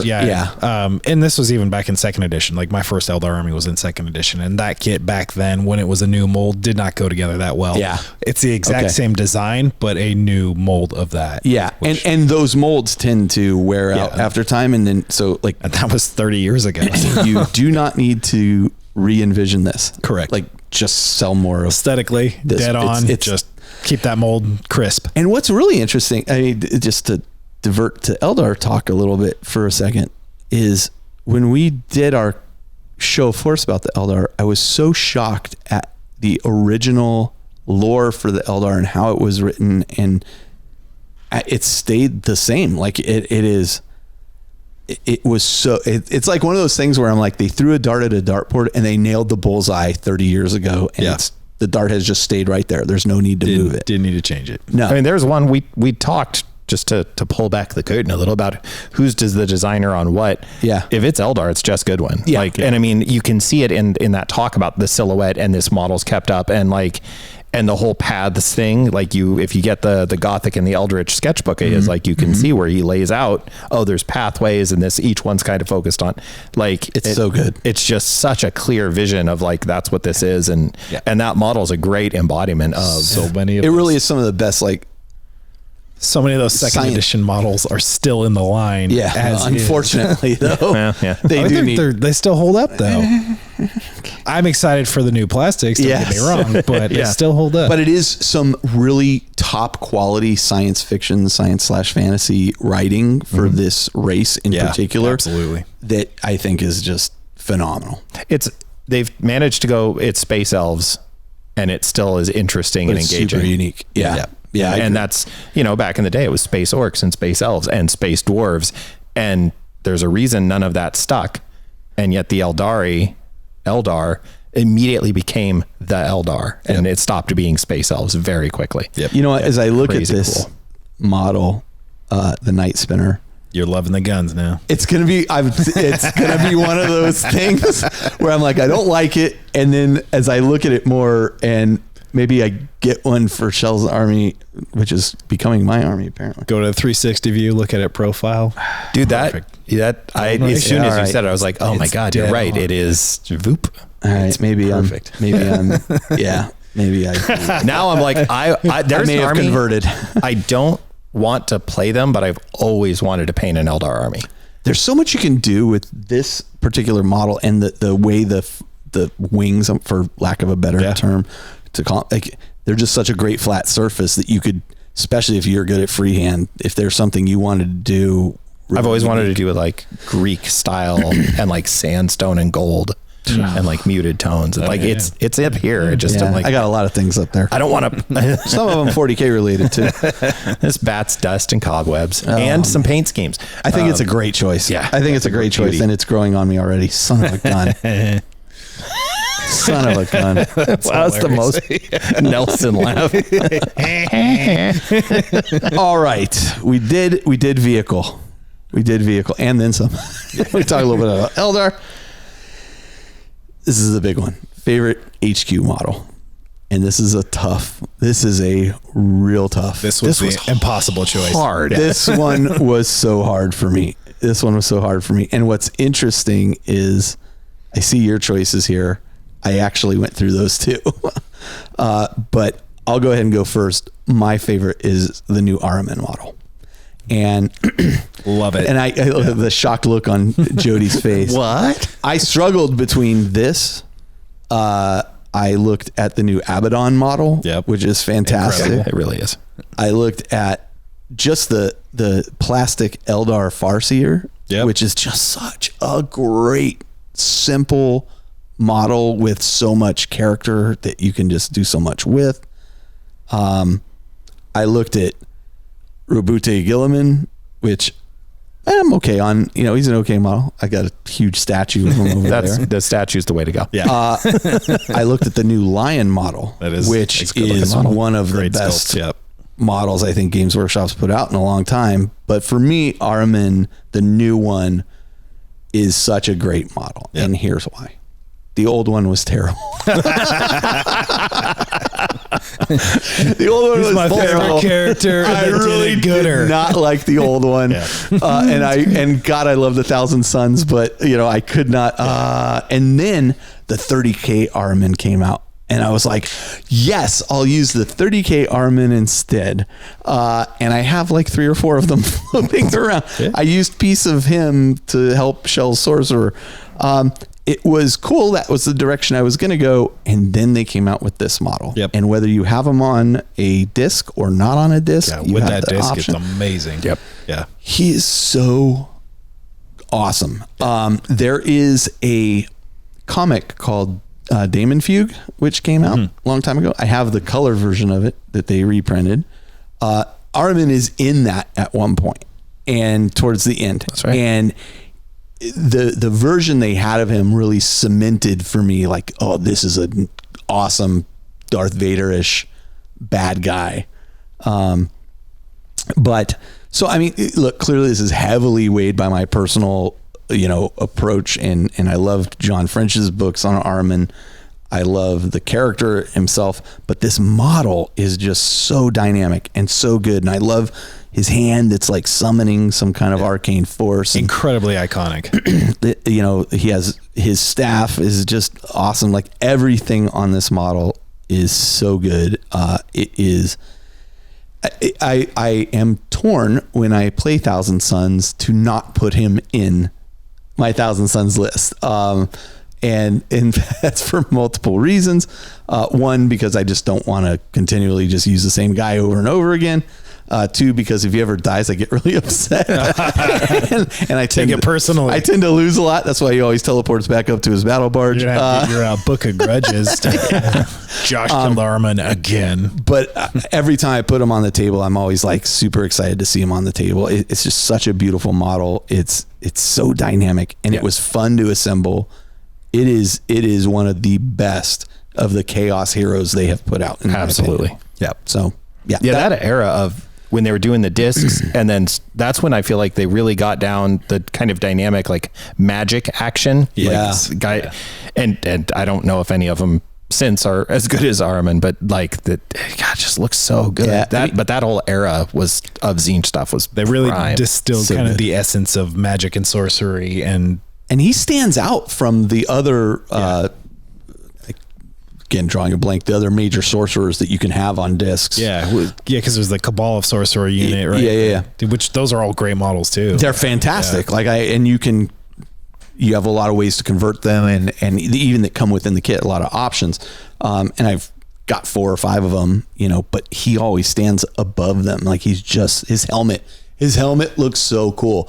And I used to be like, this is the goofiest looking thing. And now I'm just like, this is the coolest. This is awesome. He's awesome. Oh wait, so you didn't like a model and it grew on you, and I didn't. and here we are. I didn't like a model. I didn't like a model. It was terrible. Yeah. This version is amazing. Yeah, that's fair. And I tried to force myself to like the other model because it was Ahriman. I'm like, I have to like this. I'm like, I don't like this. Maybe I can kit bash one. You know? No, he's awesome. Yep. So that's me. What about you, Josh? I went with the Farseer Skyrunner. So this is Farseer on jet bike. Another Eldar. Yeah. Which, you know what? This is an amazing choice. It's incredible. Just clicked what model it is because the new bikes. Skyrunner. Yeah, no, I got it. I love the aesthetic of the redesigned jet bikes. So this good. is to my knowledge, the second version of Eldar Farseer on jet bike. The previous versions being metal. I thought you had to kit bash the previous version. I didn't realize that. It's been You're so probably long. you're more right than I am. I guarantee. I had one in 2nd edition. I had one in 5th edition. I don't remember if I kit bashed them or I'm metal models either way. So I honestly don't remember at this point. But the new model, I love the new design of the jet bikes, the plastic jet bikes. Just the forward leaning, subtle change, but how much it went from like your feet are behind you, plugged in, going forward. There's just so much more essence of speed in that pose, in that you went design, from a in that Harley shape. Davidson, yeah, exactly, to a street bike. Absolutely, it was a Yeah. cruiser to now it's a sport bike. We Right. got some speed. Like let's ride the wind, man. So it's an update on the jet bike, but then it's how the Farseer plugs into that, which you already talked about, the plastic Farseer model. It's that model Exactly. but dynamically posed inside of this jet bike. You get the sweeping robes, you get the arm back with spear or sword. You can go either option with a shining spear or a witch blade. Both look pretty amazing to me, so good. and just absolutely love how that model just kind of marries everything together there. It's got speed, it's got potent psychic, it exudes psychic essence. I don't know, just it does it for me. Even the Warlock on the Skyrunner looks really awesome. yeah. I like Warlocks. I think I like their love helmets. the Warlock helmet. Yeah, absolutely. But that Farseer Skyrunner, that is an excellent choice. You can absolutely see one in my future Eldar army to be. The problem is, here's the problem with it. There's no problem with it. He's got that vein coming up the top of his head. Yeah. Not vein like blood vessel vein, Right. but like the wind vein. That's a spoiler, baby. But if he's riding that bike that fast and he turns his head to the left, He's an Eldar. He doesn't have to. He just sees it in his mind. this is true. Yeah. It's true. It actually probably makes him even more agile. He's just like, turn. It's probably part It's of like a shark's dorsal fin. Yes. That's why you like them. More Sharkadons of the Eldar. This also, to bring it full circle with nostalgic love, is the Rocketeer in model form, right? You got that same that shark vein on the helmet. Like it's kind of similar look to that. This is a great model. Yeah, I just love everything about it. I see why you And chose if you it. disagree, you're wrong. With my totally subjective opinions. Absolutely. That's right. Yeah. The internet said so. Wow, you are really all in Eldar right now. Yeah, I mean, they're pretty models. 3 out of 4. Good thing we're not doing a show force Eldar right now. I'll tell you what. Well, just talking Josh about would our be in combat trouble. patrol, like I'm already waiting for the combat patrol box to come in stock so I can buy it. Like, Oh, boy. that's already happening. All right. It's just not going to be painted till I finish the Primaris, but it's happening. Okay. All right. Sweet. Yeah. And then I won't play it because it's broken. Or you'll figure out a way to break it. No, it's already broken. Okay. So unlike some people, I went for a variety. I didn't just stay with the Eldar the whole time. I tried to go variety. I just landed on chaos. Honestly, this assassin, choice for HQ was so hard. At the end, I legitimately was like, what isn't from something else I've picked? But it's also the most clear representation. My through line is grimdark. Like everything I picked is very grimdark aesthetic. It is, all of them also are particularly evocative of Blanchitsu. Like John Blanche just retired. He's been all over my feed and in my mind a lot. And nobody has had a more iconic impact on, certainly on 40K than him, and arguably in modern sci-fi. I think that for whatever impact GW has had, it's For sure. in no small way by his hand. For sure. Couldn't agree more. Yep. So the model that is the most John Blanche inspired thing to exist is Belisarius Call. You're absolutely right. I've never built one. I have Oogled. Collins was gorgeous. It was amazing. I've never seen, here's a great compliment to this model. Incredibly complicated model. There's a lot going on here. Yeah. From what I've heard, not easy to build. Like it is going to test your patience. I don't think I've ever seen one that wasn't awesome looking. Yeah. Even with very mediocre paint skills, still, because the design is so good. Yep. And from those earliest days of cracking open the Rogue Trader rulebook and seeing Techno Magi and Servitors and Tech Priests and this, like, what is, nothing looked like that, unless you had a sibling who was into some really ahead of its time German grunge, death metal of the 80s. Like, it just is so unique in its aesthetic. And to see not only the lore place that this model now takes up, hugely important to what, if we talk lore, this is it. Like, this is in as much, you got Abaddon and Belisarius Call, and that's, moved past that to have the Primarchs coming back, but this guy is why. He was a beast on the table back in 7th and 8th edition too. Yep. He was a beast. I don't know how he plays out now. And force multiplied. But Did all the things. all of that aside, Man, I agree with you completely, and I absolutely hate this model. Really? You don't like I the don't look of like it? this model, but I love how Blanchitsu it is. I love how Grimdark it is. Like, I love it and hate it in equal measure. say more. There's a Dark Mechanicus model in the Forge World line. I know we're not including Forge World, but there's like a Dark Mechanicus model that is just so good. It's just so good. I kind of put that on par with this one. I agree with Jody. I think this is a fantastic model. So I don't use this model because I have no interest in playing AdMech. I really would love to get one of these and Dark Mechanicus it for Iron Warriors, especially. That'd be cool. That'd be cool. Yeah, somewhere not size wise, but aesthetically with what has it that you just built. Oh, If only we're in our notes. Bellicor? no, the Lord Chaos. Discordant. Lord Discordant. Yeah. Thank God a the young small guys here. scale. Yeah.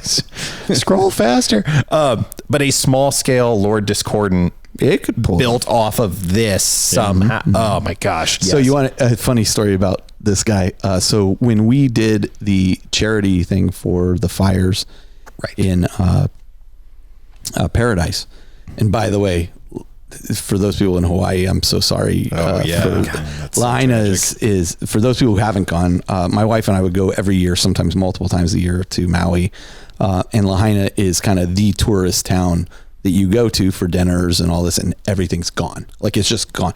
Like, places my wife and I have loved for years are gone, and I can only imagine how the people who are living there are dealing with it. But just anyway, going back to the Paradise and the fires that we had in California that wiped out that town. We did a charity thing a number of years ago, and there were a bunch of gamers in that area that lost their collections, and losing a 40K collection, especially one that's painted up, is just it's irreplaceable. So we did this thing where we took donations from all you, the listeners, and whether it was gift cards for GW or whether it was sending in models, we collected everything into grouping things. We knew what those players played, so we had kind of let everybody know, and we were able to basically replace their armies. Games Workshop had heard we were doing this, and then basically said, we'll give them each an army of their choice, and we'll have the heavy metal team paint a HQ unit for them.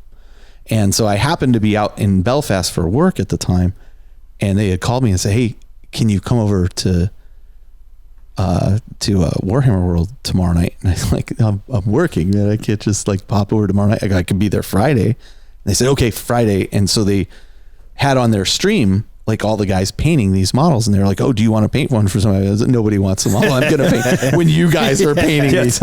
No, let's have you guys paint them. And so I was like interviewing the guys and talking to them live on screen. The guy that was doing Belisarius Call, because they were doing this in a fast fashion, like they were painting and they'd use like a hairdryer heat gun, to dry it off, move on to the next piece. He melted Belisarius Call with the heat gun. And he's like, I got to start over. So he had to like go get a whole nother one out and reassemble it. And Brutal. Oh man. Those little spindles. And he was probably tiny halfway through painting it at the point that he melted. I felt so bad for him. Oh man. I wonder if that stream is still available online. It was on Twitch at the time. It was fun. Probably is. But it was a great discussion, and seeing those guys, all those guys. Duncan was there at the time painting one of those. Peachy was there. Peachy was there. Peachy that was and I so cool to watch when you did that. That was Peachy and I spent a lot of time chatting. He was a really nice guy. But watching them paint all this stuff and getting to talk to him and find out, well, what do you do here? Oh, I paint the models that are on the boxes. Okay.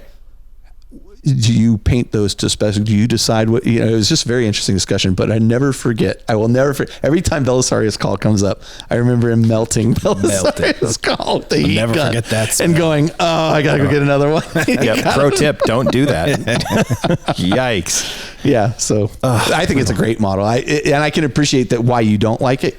I absolutely appreciate the model. It's just, I don't love it. This is one of those models that initially I was like, I don't see it. And then it grew on me, and now I'm like, oh, I I love what it represents. It's fantastic. Yeah, it was all those creepy, crawly, grim, dark body horror things from Rogue Trader. Finally, a model that really captures that. Okay, so let's talk about what didn't make the cut, right? Because it is so hard to, like, regardless of what you choose, somebody's going to say, "Oh, that is not as good as X." Like, that's just the nature of such a diverse line of stuff. So I'll throw out my first one. I already talked about Primaris Kit, so I'm going to leave that one out.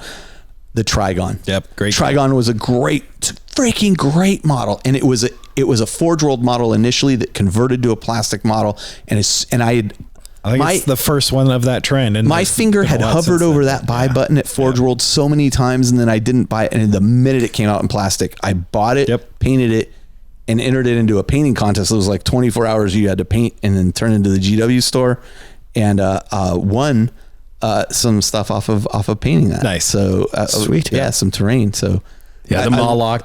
The Trigon is just so makes good. me want to play Tyranids every time. Yeah, every time. Bellicor. I've talked about Bellicor. I struggled to not include him just because he recently assembled. He's one of even his old one was fantastic. Still is. It's on all three of our like. Is it? Yeah, there you go. I wasn't gonna put it, and I was like, I'm just gonna put it there, so it's on all three. But I'm like, of course it is. Because the model's insanely. It's an amazing model. Wraith Knight. Yep. All the Wraith units, honestly. I'm like, Yep. They're, but that Wraith Knight is awesome, and so is the Wraith Lords are probably my favorite Eldar model. Yeah. That's such an improvement from the previous version. Yeah, the current version. Chaplain and Terminator armor for me. That's the original one, not the new one. The old one. The old one. Yep. Typhus. Typhus was the reason I did Death Guard. Oh, you like the new Typhus? The old one. Well, look, I got a Scythe. The new one? A Scythe. Don't like the new one. Yeah. The old one, amazing. Now, there is a Terminator that is in the pose of the old one that I would, if I were going to do Death Guard again, that would be the one I use. There was a White Dwarf article that featured Typhus. I was like, who is this? Like, I had no idea what it was. Fell in love with the article and the theme. That was it. I bought all the Forge World kits, but Typhus really kicked that off. He's...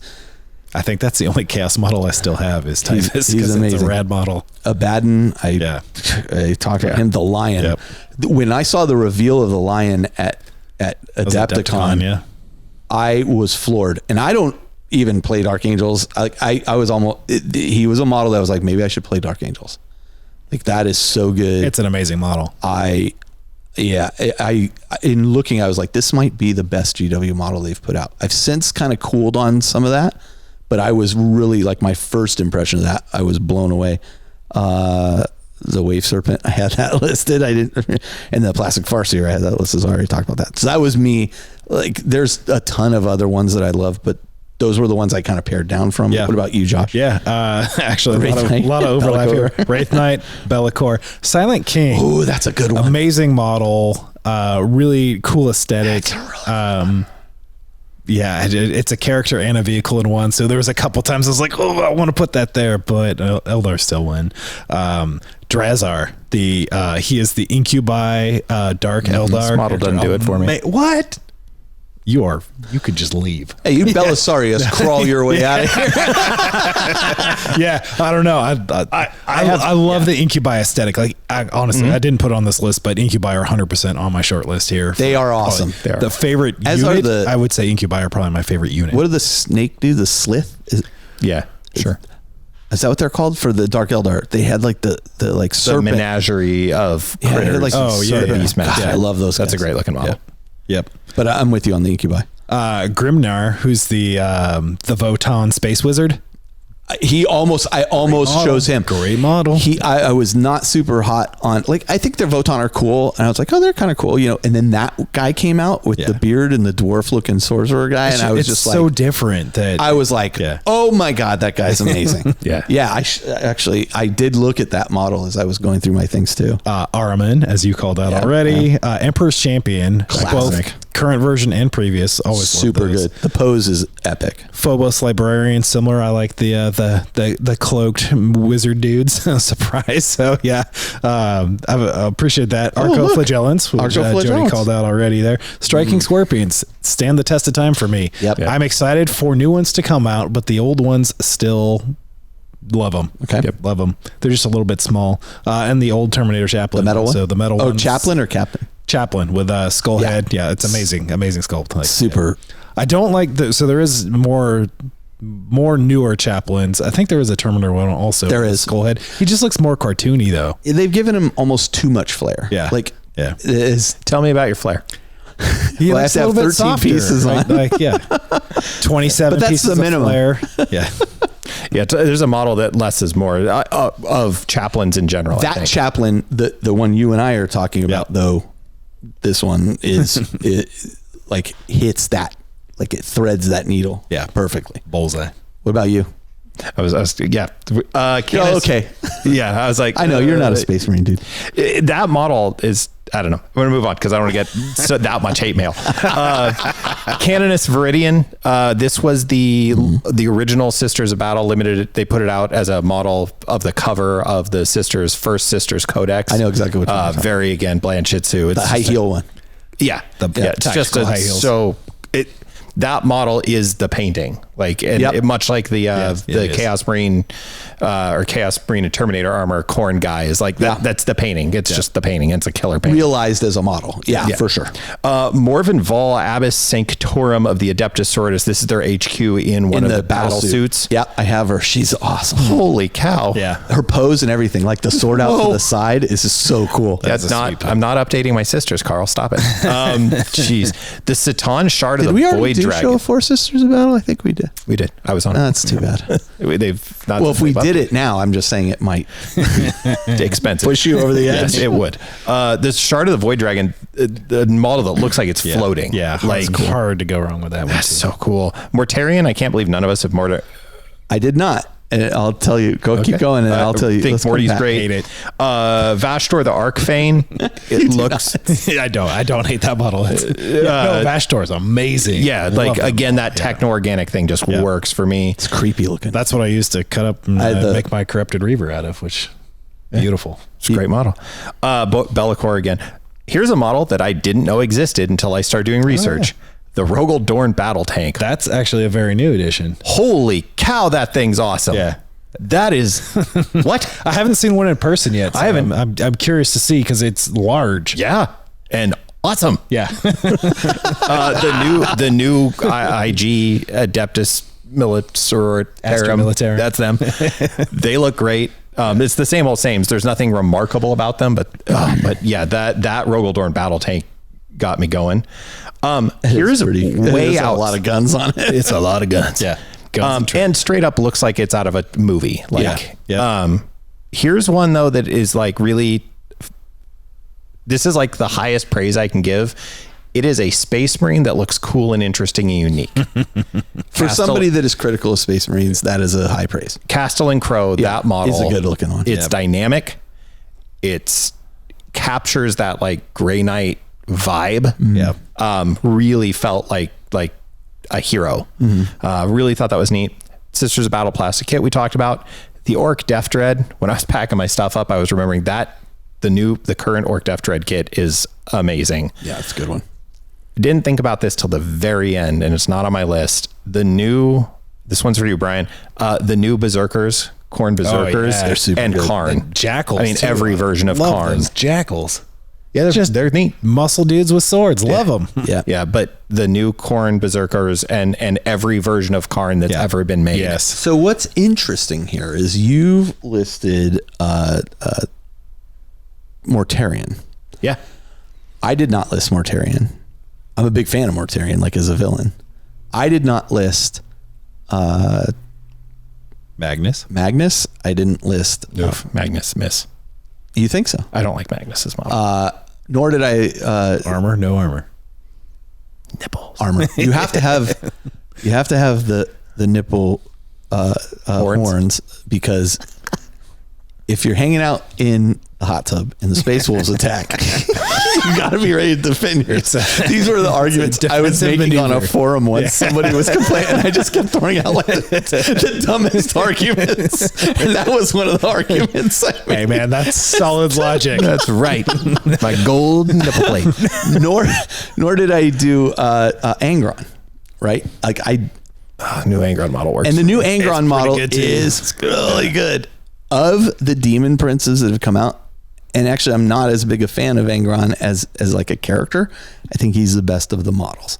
I think I have Magnus. I think he's good. He's cool. fitting. Yeah, he's fitting. I think Mortarion, he's cool. You know, okay. What I really want to see them do is what's his name from Slanesh? Fulgrim. Yeah. Fulgrim. Oh, yeah. They gotta give him a snake Some kind body. of snake Fulgrim. Oh yeah. Like, okay, that's the one that could have made the list for me if but it only exists in my mind, right? I'm really hoping they do something. So I'm kind of that way about the Primarch models. Like I full acknowledgement, like The Loyalist Primarchs. yeah, like Lionel Johnson it's a great model. Of the two of them, I think Lionel Johnson is hands way better above. in my opinion. Yeah. Way better. And by the way, I'm still halfway falls through the flat for Lion me. book now. It does it. Yeah. Is that because he's like the epitome of a Space Marine? that, and it is like, and I've said this before, and I don't want to belabor the thing of just like that silhouette. At some point, it's like McDonald's arches, I get you. I hear what you're saying. and he's still that. It it's hard to be that wrong, but it's beautifully. It's a beautifully rendered model. No, if that's what you're into, that is a great choice. And I wouldn't say that of the reboot. I agree with you. Yeah. I agree there's with you. some genuine, there's some problems with that model. Okay. Well, I don't know about that, but I just don't. The face is bad. I don't love it. The face. Well, that's why you put the helmet on.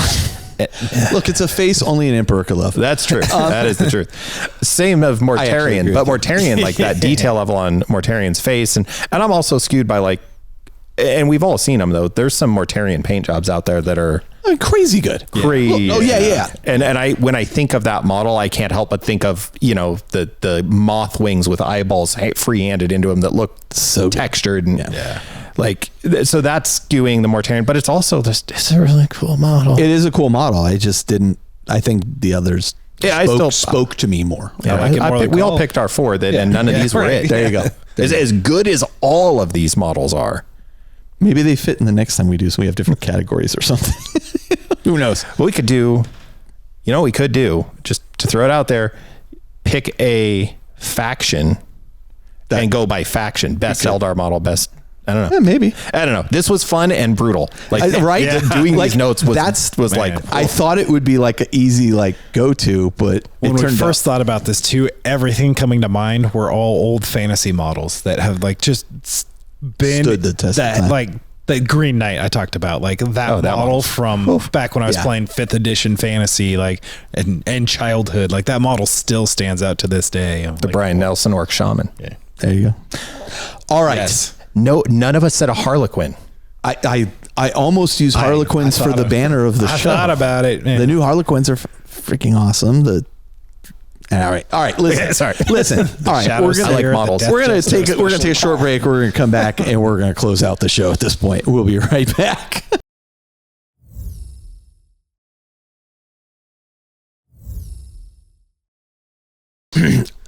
All right, and we're back. Thank you so much for joining us on this, what was supposed to be a lighthearted episode. Oh, it was. But there's a lot of fun banter. Caused me a lot of angst here in the studio. Yeah. Caused me a lot of angst to pick one. It was hard, that's for sure. And I still don't think it's right. You know what I'm saying? Yeah.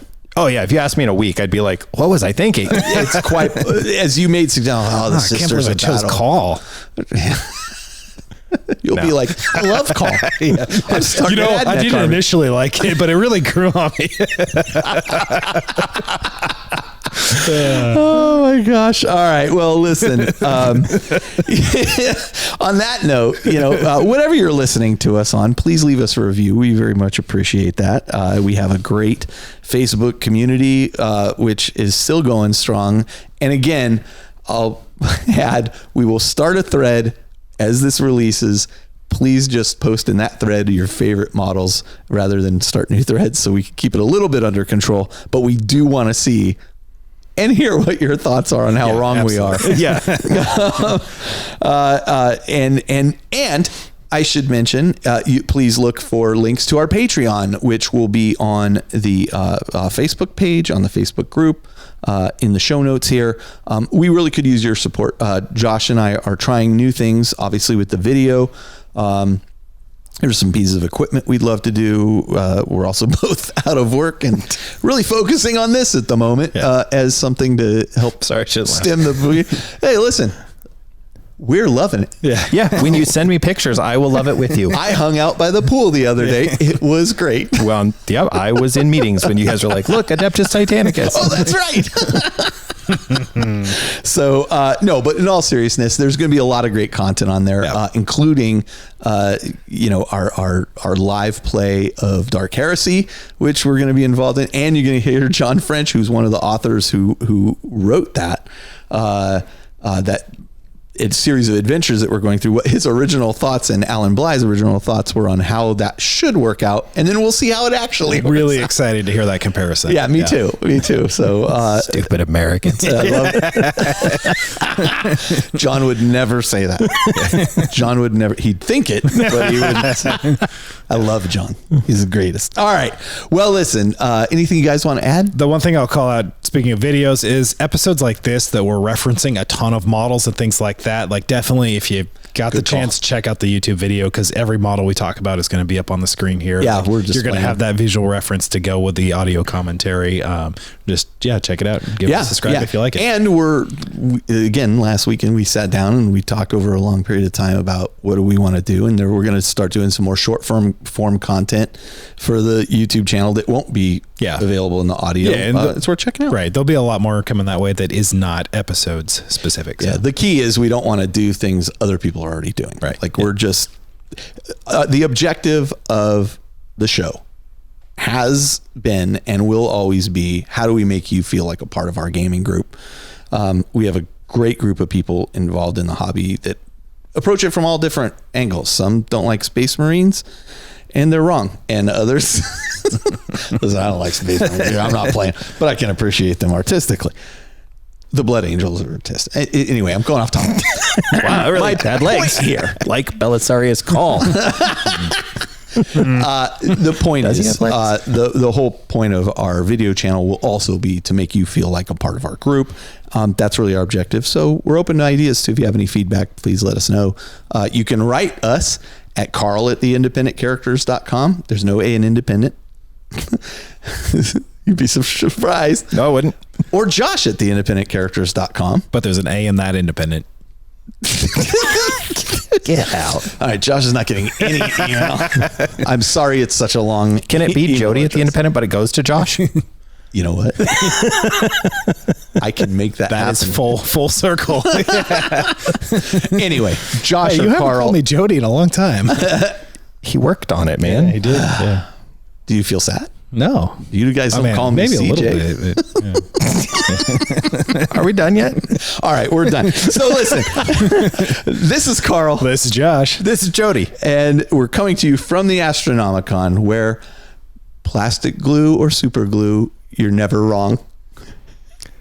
Or where if you disagree with me, you are wrong. Look, we're just a podcast about models that happens to also play games. There you go. Thank you so much for joining us, Jody. I appreciate Always it. love hanging out. And we're looking forward to hearing from you guys and seeing you next time.